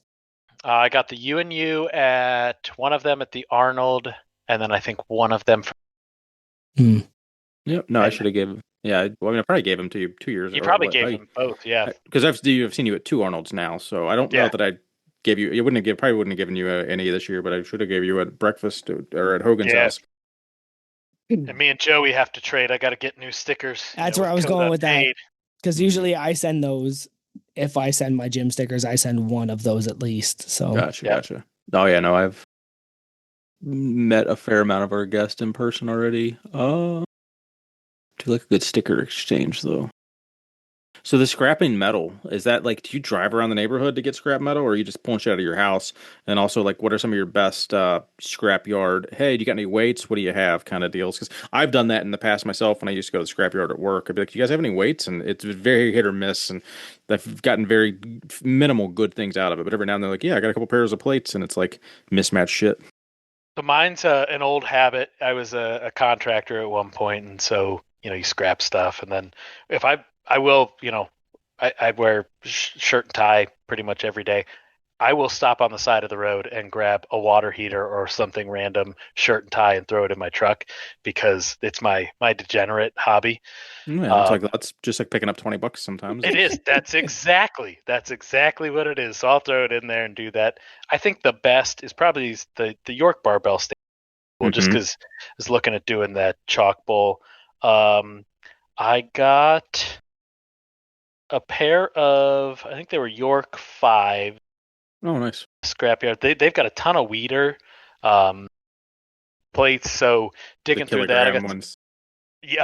kilogram and pounds. Okay. So they've got a good set, and so I've got the scrapyard guy that owns it. The guy that owns it, I've got his number, and he texts me when they get stuff. Oh, nice. That Um, helps. so it works What out end up? well. Some loadable dumbbells, different What do stuff. they end up trying to charge you? Like 30 cents a pound or something? Or it wouldn't really pay too much more Um, than that. yeah, not too much. If they're in good shape, we'll wheel and deal a little bit. I've never over 70 cents a pound. Like if Gotcha. it's something decent, but they're pretty low. My like Nice. these squat stands cost me I think $30. Oh, that's good. Yeah, So you couldn't buy those off Marketplace or off a dealer for anywhere close to that. Usually they're like $100 minimum, like even for shitty rusted out ones. yeah, so it's been good. Nice. Neat little hack. If you have a scrapyard around you, go check it out. It's actually not a bad idea. And if you're a weight is weight person, they have weight. Yeah. Same. I did just pick up a set of. I've got a full set of Gen 1 Schistlers, and then I've got the deep dishes. And then I do have ones that predate the Buckeye Barbell deep dishes, they're pretty cool. And I picked those up for 63 cents a pound, and that was pretty cool. As much as I'm a weight guy, I do want more steel plates for deadlifts. Yeah. Right? Like, because all I have now is the 100s and the 45s from the Strength Co. and the rest are the tri-grip rubbers. Nice. They just don't sound fun. They don't clunk when you deadlift, and I want that clunk. Yep. I want to get a set of spin locks. I think those would just be cool. Yeah, I don't know. Nah. I didn't love them. I sold off all my vintage collars. Maybe looking back now, I'd be like, I might have kept them and just kept them for wall hangers, but they were just taking up a bunch of space on the floor, and I was just like, I can get a couple $100 for this whole like 3 or 4 pairs Oh, yeah. and like speed locks and the curl bar ones. So I got a little bit of money out of them all, and it felt like I was like cleaning up the gym, but like in hindsight, it's like, oh, maybe I should have kept them. I don't know. That might be my best scrapyard. The curl bar I've got. The knurling on this thing is incredible. Nice. On a curl bar? Oh, it is like a deadlift bar. It is ridiculous. Nice. Who made it? That does. I have no idea. It's an Allen key and it's rusted to crap, but it works. That is pretty. So cool. That is funny that like there are so many curl bars in home gyms that people literally throw them away. At case in point, and you just that's actually a really good origin story for your curl bar. I like that. Yep. So how do you know Kevin? So it was a fun. The way we met was fun, but a buddy of mine, Chris, from high school, was getting married. So we were going to the bachelor party, and we were going to I don't remember what they call it, but Put-in Bay, which is a little island between Ohio and Canada, and it's drinking and fun and all that. And Kevin texts in the group, "Hey, anybody live in the Cleveland area?" And I said yes. And he's like, "You want a carpool?" I was like, "Sure." Never met this guy before. And Definitely so I roll up. color. Oh yeah, I roll up in my '90s. It's a '96 GMC Sierra C1500 for those that like the square body trucks. And pull up and go, "Hey, are you Kevin?" And he's like, "Yep." And gets in the car, and we sit in the car for 2 hours and go to a bachelor party, have some fun, get back, and then we kind of get to know each other, do some stuff, do some little things. He meets his wife, we stay in touch. So I ended up in his wedding, and friends ever since. Try to lift once a month. It's been a little short recently because him moving and all that, but it's been good. That's how we He did. Did he stay in the same general location kind of, or he didn't like Yeah. move way right? He's got a different house. Yeah, relative same area. Nice. Good deal. Well, it's always cool to kind of see how, some of our crew get together. And then was he the tipping point for you starting to listen to Massonomics? Him just kind of egging you on a few times about it and getting you to go to the Arnold? Oh yeah, absolutely. And I've gotten to Nice. meet some cool people, like his cousin Andy, great guy. Good dude. We're actually, I think, all staying together at the Lift Hard Livy. Oh, So- nice. Good deal. Well, tell me about this the vocational program you created at work. It sounds pretty nifty and pretty helpful Oh to yeah, youths. yeah. So we did this program for kids that either struggling to figure out where they land in school, or I'd say some slight developmental disabilities, delays. So we'd bring them in and do job study, but do job study with older adults because typically that group does well with older adults because typically older adults are a lot nicer than high school kids. And so we would bring in, the first class was 12. And then right now, I believe they've got about 30 kids, 2 classes, and they do job training, hire kids through it. And it's been a great program for a lot of kids. There's and I've gotten to meet and see just incredible change in some kids. There's good and bad, but you'll never realize the connection that you've got. There's one kid, unfortunately, he passed away earlier or late in 2025, Logan. But just to see that positive impact in his life, and we were able to help him out and find something he loved. Like you could see the shine on his face when he came into work. So just to add that, it was so great. I did a vocational program in high school, so that was my connection there. Mine was athletic training and fitness. So I knew some people, and they helped me get it rolling, and it was and still is just a great thing. That's awesome, man. Well, appreciate you looking out for that younger generation. Absolutely. Let's see, you got anything else that's jumping out before we get into some games, Joey? No, let's do it. All right. Big Andrew, we got a game we like to call Fuck, Marry, Kill. I'm going to give you a few different topics here, and you kind of go through it and which one you're going to F, M, and K. So I'm going to keep it simple this week, I guess. We'll go biking, mountain biking, that is, hunting, and lifting. Biking, hunting, lifting, FMK. I think as much fun as mountain biking is, I'm going to kill mountain biking because it's cardio, and cardio is cardio. Party no. And I would probably. That's a tough one between the two. I'm going to marry hunting and fuck lifting. Okay. And there's something weird about hunting where, like, it's exciting when you're successful and all that. That's I'll try to keep that part PG because I know that not everyone feels the same. But it's exciting when you do that. But there's also something with nature. There's a lot of things people won't ever experience. There's nothing like sitting in the woods at 4:00 in the morning and watching the woods and listening to the woods wake up. Like it is an experience that is incredible. Like if you ever have the chance to just sneak into nature and be a part of nature and experience that, it's special. Good deal. I can see that. And I appreciate you not overemphasizing, I kill so much stuff. And I like I do feel like it was kind of funny not to harken on it. We had like in a matter of a couple weeks, we had like 2 people that really liked wolves, and like one person liked them because they were majestic and the other person liked hunting them. And I'm like, 2 sides of a coin for sure. But yeah, no, I'm not a big hunter myself, but I can appreciate the having a hobby that just gets you out of the house and gets you to like just kind of peacefully, like if that's like I could get on, I could agree with just like going to do something and just getting like therapeutic yoga zen time out of it, kind of like mental health. But yeah, that is the FMK. You got some Rushmore for him. Yeah, actually, I'm going to go with this one. Mount Rushmore, American domestic light beers. Ooh, that's good. Bush lattes, they got to be on there. Mm-hmm. I think the cores, but the little grenade bottles or whatever they're called, The banquets, aren't they? short necked. I think they're the banquets, but it's got to be in that bottle because it feels special. It's nothing different. It's just Rocky Mountain water, but it's special. I'm going to say Rainier beer, and that's only because it holds a special place in my heart. Because no, I'm actually holding a Coors in that, but we were drinking Rainier beer.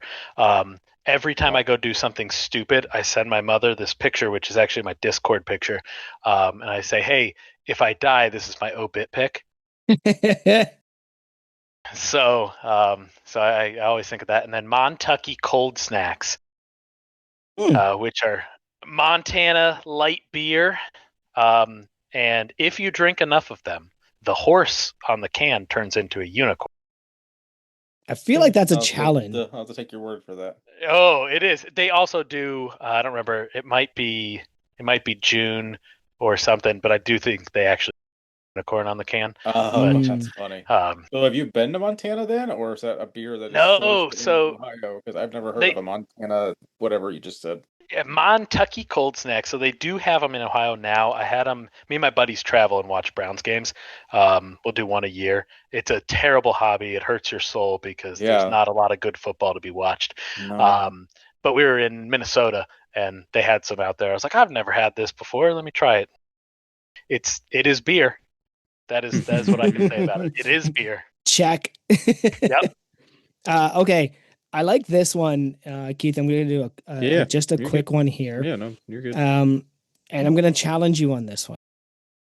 Don't explain why. Okay. Mount Rushmore, historical figures you wish you could punch in the face. Yeah, no politics. Please. No explanations. Just give me their names. And then I want to hear how people react to that. Interesting. They don't have to be political to be historical. No. That is true. Okay. I'm guessing Jerry. That feels like a weird question. It was a very intriguing when I read it. I was like, ooh, that could be good. I think. Oh, that's a tough one. I have I don't want to get super aggressive with it, but let's go. I mean, it's already a punch in the face. I don't know how less aggressive you can get. I'm not going to. It's not super historical, but it's somewhat historical. Bruce Jenner.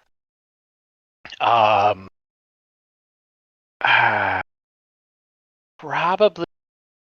And again, not super historical, but A-Rod. He does have a punchable personality, doesn't he? Yeah. Joe Buck. Again, none of these are historical, but I would love to punch Joe. It's your game, as we like to say. Then we go LBJ. All right, I love it. No explanation. I just wanted to see how somebody would answer that kind of question. I like it. All right. You passed Mount Rushmore, I guess, twice. I dig it. All right, guys. So we got some more affiliates for you if you haven't already heard. Barbell Rescue, Home Gym Con, apparel from the Strength Co. So Barbell Rescue, keep using that code there. Kim has got all kinds of good stuff for you. Home Gym Con, I can't talk about it good enough. I can't talk about how good it is enough. Wow. So really, now that it's on the Hall of Fame check mark, you got to go. You're a horse. I couldn't imagine being the wrong side of the horse's ass's history, or however they want to say it. Just come. And that's about that. So, unpaid or underrated? Do you want to do the honors again, Andrew, and tell everyone how we play it, or you want me to handle that? Yeah, I can do it. So, nobody likes being unpaid. So unpaid Absolutely. would be bad. And underrated, things that are underrated are typically good. So that's I would say the dumbed down, tell me like I'm 3 years old. That's how I like it. All right. I have a few, so we might end up going over 4 or 3, but we'll see. So unpaid or underrated, we'll circle back to the story we'd started earlier. Mini farmers handles. Yeah, so I would say and the whole story. They are underrated. I think they're a great tool. They're a great space saver. Mine are sitting in my rafters in my basement right now. But one thing you have to be very, very careful of is you need to have collars on, because theoretically, if you are taking them up your friend's stairs while you're moving them out of maybe Ray Hill Strong Gym, you could get like 9 steps up and 445s could fall off and then all bounce down the stairs and theoretically break the nosing of a stair. Mm-hmm. Nice. So yeah, put collars on them. You wouldn't want that to happen. You wouldn't want that, theoretically. Do the ones you have, did they not flange up a little or like flare up a hair, or is it just straight? Like, I think they're just... Yeah, it doesn't they look like it goes they're up. just straight. Yeah. Nice. All right. Now that we were talking about stairs, I will do a quick little story. So when I had some people over a couple weeks ago, Chris Mark, I asked him to help me. I had an extra 200. I have two 225 pound sandbags, and one they were both in the garage, and I wanted one in the basement. But like, I tried multiple times myself to like get it in the house, and I was like, I can't.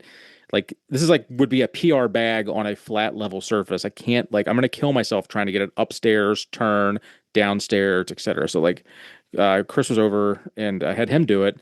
And it was the first time I think I've really was worried about my staircase collapsing, because it's just like it's not like a super well made staircase, and it's just floating there basically. Oh yeah. And like, we heard creaks because I was kind of right in front of him, help him like basically like not fall. I think I don't even remember, but it was bad. And like, we were kind of like playing it back, and I was like, we could have died. Like, you could have fallen from like 8 feet in the air with a 225 pound sandbag in your hand, broke both your fucking legs. Like, it could have been bad. So we're not going to do that anymore. Any more sandbags that come in are going to have to come in empty or half full, because yeah, that was like 600 pounds on one step basically, and I was like, we can't, or well, like 550 pounds, whatever. I was like, we can't do this again. Like, it was not good. So that was my stair story to follow up your stair story. Good deal. Unpaid or underrated, Kevin Stefanski. Oh, Kevin Stefanski is quite a polarizer. I'm gonna say that Kevin is unpaid, and I wanted him to be so good, but two-time coach of the year, isn't he? Like, it's... I know, but when you apparently can't that means give an nothing. answer, right? It kind of does. I don't know. When he can't give an answer in a post-game interview, and it's, we're going to just look at this, and that's the same answer for 2 years, and you get the same product. I do think that Kevin Stefanski isn't the problem with the Browns organization. A little higher up than Andrew Berry, but that's just... Good deal. Good answer. Unpaid or underrated, the Browns' new stadium that's literally by the airport and like half underground in a basement. If I could be more aggressive than unpaid, I would. I'm not a fan. I think it's the dumbest fucking dumb. Looking thing, isn't it? Yeah. Oh, yes. I'm so aggressively unpaid. They must have got such a tax write-off or something. Like, there's no reason you would put it there and have this like awkward underground stadium that looks like a fucking like it looks like a fucking TJ Maxx from the outside. I mean, it looks just like a weird box building. Like, it's I don't know. Terrible. It's terrible. Like, when's that open up? It's probably got to be like 2030 or 20. Okay, so but they're like actively building it now or starting it, right? I think they're like in planning, Oh, so the ground actually hasn't broke construction then, or construction hasn't broken ground? So. Okay. You know more about it than me. I've seen it. I've seen the post, and I'm just like, that's the ugliest fucking stadium I've ever seen. Like, we're gonna continue to be the laughingstock because we're putting $1 billion underground in this fucking box. Like, it looks so stupid. Okay, well, I'm glad you agree. Yes. All right, and my last one. I usually don't do 4, but I got a good one. Should have a story with it. So, unpaid or underrated mailboxes. Mailboxes. Mailboxes they're underrated for a lot of reasons. They're underrated because they're good backstops if you jump out of a car and you tackle them, or if you take a potato cannon and slide open a minivan door and fire a potato through a mailbox. They can really take a beating in multiple ways. Not that the high school kids do dumb things, and we may or may not have tackled some mailboxes out of the ground. Luckily, the mailboxes were intact, so didn't destroy anybody's property. We just moved their property. Yeah, I did some dumb vandalism shit like that as a teenager as well. I'm not proud of it. But that was one of the best things that happened. We getting caught doing that, straightened. We would have kept doing dumb stuff, and we straightened up and flew right after that. Yep, was straight like Tanner. Mhm. Real quick, I just noticed when you leaned forward, so the top quarter pivots down, or is that just like Yeah. oh, So it's the Rit Fit Gator. so you can do that as like you can do it like a military bench kind of thing, and Yeah, so it nice. slides out kind of like the freak athlete thing. I'm not opposed to getting something like that just for the variety, because it does suck doing military presses with like a tall ass bench behind me. I kind of want my neck free. So Yeah, no, anyway, it's nice. all right, that's all I got for you, brother. Alrighty. Okay, my turn. Unpaid or You. underrated? Cigars. Oh, definitely underrated. Love them dearly. Romeo and Juliet would be my go-to. Mhm. I think they're just a good classic, easy to go to. But I go through swings up and down. I don't have anywhere in the winter because it's just too cold to do that. But if I was like the president of North Dakota and it was warm all the time, I'd be smoking them all the time. When I smoked cigars, I was still outside in the winter. Yeah, I'm more of a situational cigar smoker, and Do you have a fire pit? I've got 3. Yeah, nothing beats a fire pit at night in the winter. You just got a blanket on your back and the fire on the front, and you're just having a stogie. So Romeo and Juliet is your go-to. That's Cuban. Do you enjoy anything else? Oh God, now. I'm spacing on it. I can see it, but can't remember what it is. But similar, like I like the mild cigars more than anything, and depending on what you're doing, probably like the shorter but fatter. So if you close your eyes and picture what the word looks like and try spelling it for us, and maybe that'll. Yeah. That might make it worse. That's the joke. I do enjoy a good Nicaraguan. I think those are usually my favorite. I find they're a little more peppery and leathery. I like those. Unpaid or underrated? Getting drunk at a sports game. So I go back and forth on this because it depends on the level of drunk. Because if you get too drunk, you're gonna miss it, and that would be unpaid. But the right kind of drunk is underrated.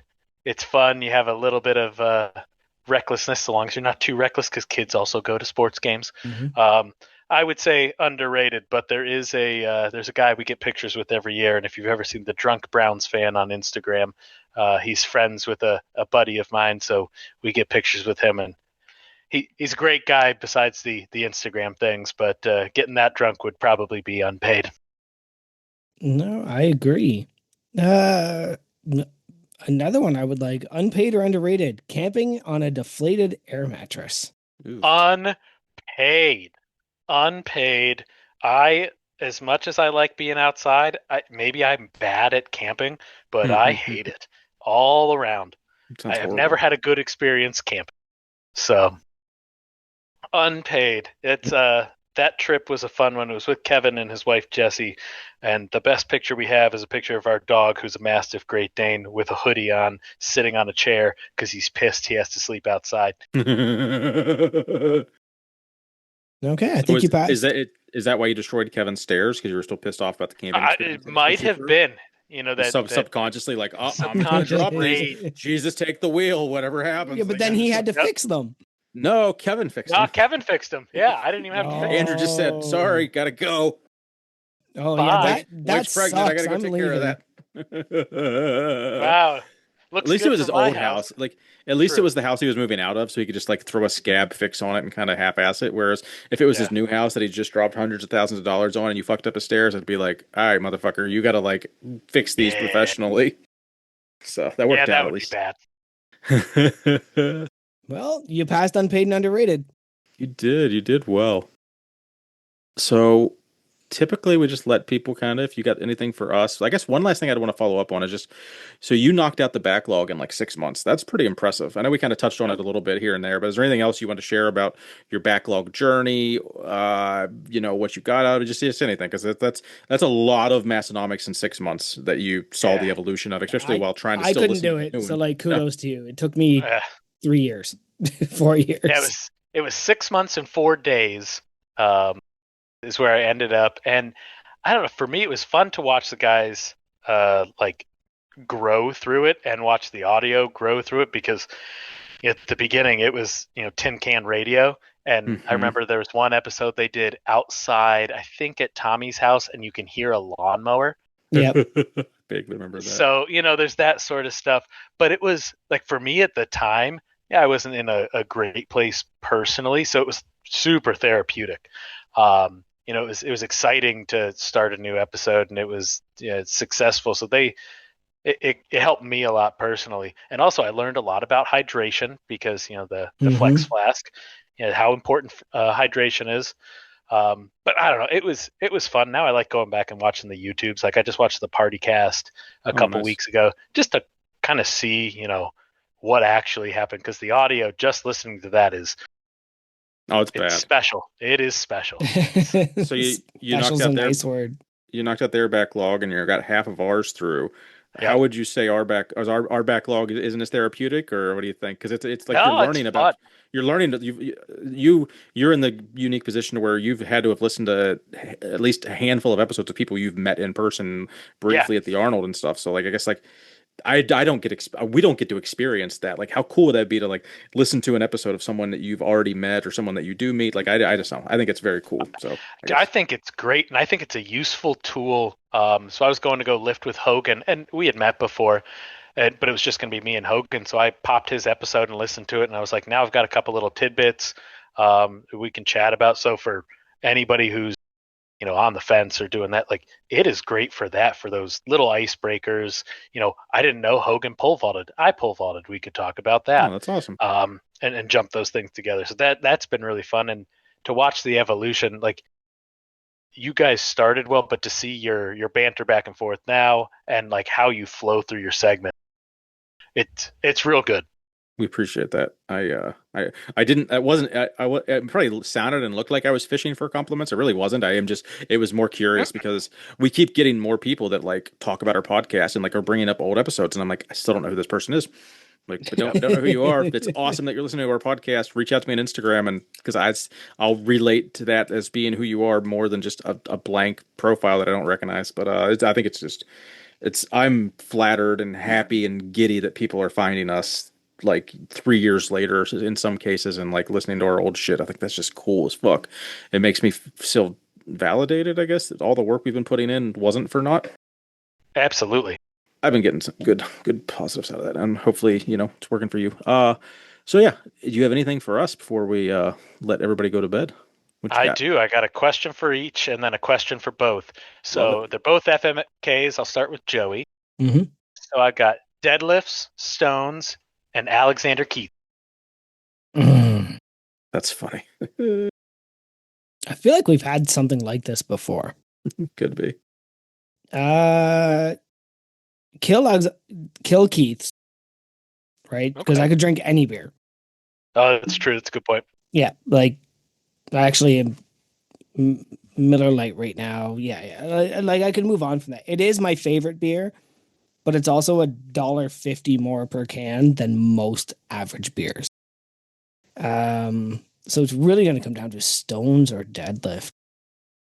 And do stones include natural stones or just Atlas stones? I guess you get to any type of rock, maybe. I assume if they're asking me, it's natural stones because I don't actually have Atlas. That's fair. Yeah, you do have natty stones. That's right. I'm gonna marry deadlifts and fuck stones, which is true in real life. Like you wouldn't do stones every day, all the time. You could deadlift twice a week. You should not do natural stones twice a week. Because your arms would just be chewed to hamburger if you're not wearing tape or sleeves or something. So, you are not right. I like that. Yeah, that I love lifting my stones, but every time I do, it's just one of those like, okay, I'm gonna have to deal with these cuts for a couple days. Yeah. And does taping help with that, or is it just kind of useless? I've never tried. I've always just chalked and hoped for the best. Okay. Yeah. Okay. And then for Keith, I've got it's a Browns quarterback since '99, FMK. Good so deal. you got Johnny Manziel, Deshaun Kaiser, and he was responsible for the 0-6. And then a little bit of a deep cut, Spurgeon Wynn. He started 7 games. he threw 0 touchdowns, 1 interception, and his career he had 1 TD and 7 interceptions. Okay, so I'm gonna kill Kaiser because he was just a one season done. Like I think we took him in the second round maybe, and was like, oh, this is gonna be our new guy, and he just did nothing. He was on the yeah, he was like I said, he was on the literal winless team. I think he was a backup for Green Bay for a couple years after that and was out of the league by the time he was like 25 probably. So not great, which leads me to I guess I have to fuck Manziel solely because like he just seems like someone you would fuck. Like Tanner would fuck Johnny, so I'd fuck Johnny. Because he'd just be the party guy. Like, and I don't want to. So I actually saw his first play, like his first playing time at Buffalo Stadium, at the Bills Stadium, like in 2000 whatever 12 or something. And in my mind, I was like, this could be like this. Like I could have personally witnessed in person, like the start of a Hall of Fame career and like the Browns savior, and clearly that didn't happen. So fuck him, and I'll fuck him, and then yeah, why not? Like it's the one person that like you didn't expect anything from him, and he didn't let you down. So that is true. That's the type of marriage I want, I guess. That is true. I like that. Realistic expectations are helpful. Yep. I like that. And then for both of you, what is your favorite back catalog episode and why? And why is it Julian Pinnell? I couldn't. Was that you'd really want a real answer, though, I'm guessing? Yeah, real answer. Yeah. That's hard. Oh. I'll go if you don't have. So I'm going to just. So it might not be my favorite episode to listen to, but it is what it is. I'm going to go with the first episode I ever listened to being the West Side versus the World dude. Just because if it wasn't for that episode, I literally wouldn't have the life that I have right now and like the extra 150 like close personal friends, if you will, that I have now. Like, I wouldn't say all their old ones. That's the one that sticks out to me the most specifically because it's nostalgic. If it wasn't for that episode, I wouldn't have downloaded. I wouldn't have subscribed to the podcast. It was the first week of COVID. It was their new episode. He had shared a story of it or some shit, and I was like, oh, I'll give this a shot. And then, literally, within a couple months later, I had started my backlog journey, and here we are now with Crew is like a good quarter of my life. I feel like. Which might be a little bit too much, but such is life. Can I give 2? Absolutely. Okay. 176. So I started around 220 something. I'll figure that out eventually. Like I fairly certain the one I remember most was Jen Thompson, but I think I listened to a couple before Jen.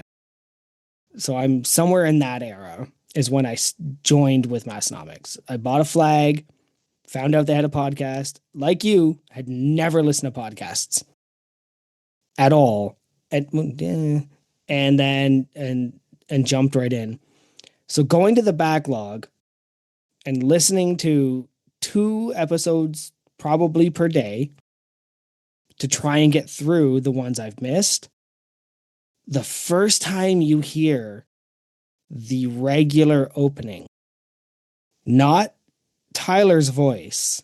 Yep. But you hear the opening that goes with the YouTube videos.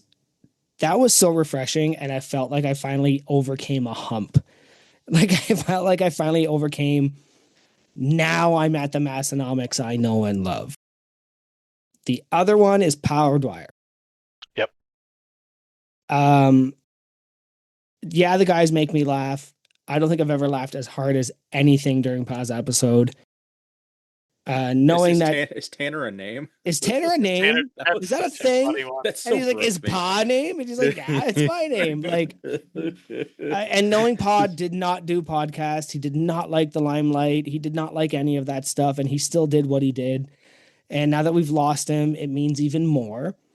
But yeah, I said it in the Discord, and I'll say it here. Imagine listening to that episode for the first time now, knowing he's gone, and just hearing who he was, how funny he was, how genuine he was, and how good he was. And, like that's an episode I think I would go back and listen to again just for that feeling and that nostalgia and that memory. It definitely would not be any of the Julian Pinnell episodes. Mm-hmm. Yeah, same. When they were joking about the episode 500, I am not listening. I'm Yeah. not listening to another one of those Mhm, episodes. You know, actually, it came up on my memories today that they said they're gonna have Liver King on, Oh Yeah. yeah, and April I think Fool's the joke, post I said was, I can't decide if I hate him more or like Massonomics more. I'm like, this will be the first episode I skip. Yeah. Yeah, like if I have to hear about internal torque one more time, I'm good. Yeah. So, I'm good. answer your own question then, as someone that's more fresh with the whole backlog. So probably there was, and it would have been probably in the 80s. But there was an episode where they were talking, and I'll get hate for this. They were talking CrossFit, and they were talking No. through who won games and this and that, and that's like right when I stopped lifting. And for me, it was like, oh, this can catch me up, and this is like back to what I loved. It was Rich Froning and all that other stuff. I was like, this is it. It was, I don't remember exactly, but it was when they would do the recaps of all that. Yeah. Mhm. Well, And as so in, for me, like, that was Tyler would stay doing. yeah. Tyler would recap all the CrossFit, and they'd be like, yeah, Is that's that neat. the one where they had guns for the awards? That is, I mean, CrossFit. Mm, Like the first couple CrossFit shows that would did have do been that. around that. I had a buddy of mine who was at Been one of like those first CrossFit 15, games. 16, 17, something like that. Yeah. Maybe sooner, earlier. Like, okay, as a Canadian, okay, we're not as gun obsessed as some Americans are. So you travel down to the CrossFit games, Yep. you go through all this, you happen to win, and they're like, here's a gun. And you're like, what do I do with this? I can't bring it home. I Can I don't sell it want to you for it. $100? Hey, Right. like, do you want this back? Or if you do bring it home, there's it's so such much a you have weird to do. choice. Yeah. Well, it's kind of it's like it's a weirder sword award. Well, like Yeah. even the sword award as well, if you traveled by flight, you're like, I have to explain a lot of things. I think a lot of those just A get left at handgun? competitions. People just don't bring them with them. A handgun? You know, and Yeah. you have to explain? You are pulled into offices. Yeah, as somebody who gets searched every time I go to the airport, Yeah, it's that would not be wild. fun. It's wild, but no, I think I know the episode you're talking about. Yeah, so that for me would be what mine is, and that is all I have. Love it. Well, appreciate you, my Good friend. questions. Well, we will see you at the Lift Hard Live Easy. Well, I will see you at Lift Hard Live Easy here in a Mhm. couple months. Hopefully, you get your tickets for home gym con, code unpaid. See you there as well. Do you think Crew Falls will be on your? Are you excited about? Well, because this is your first South Dakota trip, right? So, Yes. I mean, Crew Falls probably wouldn't happen this year, but like future travel, do you think that's something that's going to be on your bucket list? Oh, absolutely. If I could I was talking to my wife. I was like, if we could get the kids and go out there, it'd be a little tough this year, but maybe the next year, that would be awesome. Kind of like I think Tom's doing that for the Lift Hard Live. Mm-hmm. That sort of thing. Just great. That'll be awesome, man. Well, we will see you here in a few months, and everyone go give Andrew a follow. Where are they going to find you at, buddy? Instalis Vano. You want to spell that for him because this one might need to be Oh, spelled. see, this is where this dyslexia comes in. Got well. him. Oh no, I wasn't even trying to be mean. No, sorry. I'm just messing with you. I just because it's such a weird when people have like fake names like this. It's like, wait, is that a word? Is that spelled funny? Like, no. However you spell Insta, and then Les, LES, and then Vano is VANO. There you go. All right, Big Joey, where you at? Joey_Malesko, MLECZKO. Instagram, Unpaid and Underrated Podcast, the website, unpaidinternpodcast.com. Go give us all kinds of comments in the Discord. You guys have been doing great. That is the You and You channel and the Massnomics Discord specifically. We love seeing engagement there. It makes our day. I am Keith Honeycutt73 on Instagram. More importantly, go follow my Orange Shim, the No Wine Cellar. Until then, see you next Tuesday. Do you? I wanted to ask on the podcast, but I didn't want to put you on the spot. What do you do with your big ass fucking inflatable ball back there? Because I that's, I was mean, gonna ask the same I thing. used to like lay on that, and like my shitty coach had me do like fucking dumbbell flies and all kinds of stupid shit. So I do. My wife uses it more than I do, especially now with the pregnancy. But I'll do ab stuff with it, like where you put your feet on the ball and kind of pull it in, Yeah, it's and do almost like different stuff. a glute ham roller almost. Yeah, and then I have a bigger one that I'll do, like incline dumbbell press. I'm a big fan of the instability stuff. With the big balls, the big Yeah, I love ununiformed sized big playing with balls. big balls. Nice. Yeah, So the I pregnancy mean, thing makes I think sense actually, because I think Yeah. when Morgan was pregnant with our second, we had one of those for her because it was so uncomfortable. Like Saga was just so big, and she just was like, "I need something." And I think that the midwife suggested one of those. We have since deflated it and gotten rid of it because it has no use for me in my life right now. But Yeah, I'm getting close to just deflate them because I don't use them. This is the first adjustable bench I've had, so I love that you use it as your chair the entire. That might be I don't. I think people might have sat on a bench before, but not like in the upright position, like as a legitimate chair, like as just a scholastic school table chair. I just get a kick out of that. just use this chalk bowl as the. Oh, that's actually pretty cool too. That's dope. I took the bowl. This is Kevin, so I'm building one for him too. Nice. And I was like, I'm just going to use it as a stand. It's No, it works perfect out height. great. Is the wall behind you a block wall? Is it an exterior foundation wall, or is it like an No. interior wall? Because like So the it's an fact that I see interior ducks block going wall. through it, that's what I figured. I was like, why is it's got ducks coming out of it halfway up, which is weird to begin with, and Yep. then it can't be an exterior wall. I was so confused. Okay, I got you. So it's a split level house. So I've got Okay. a very small base.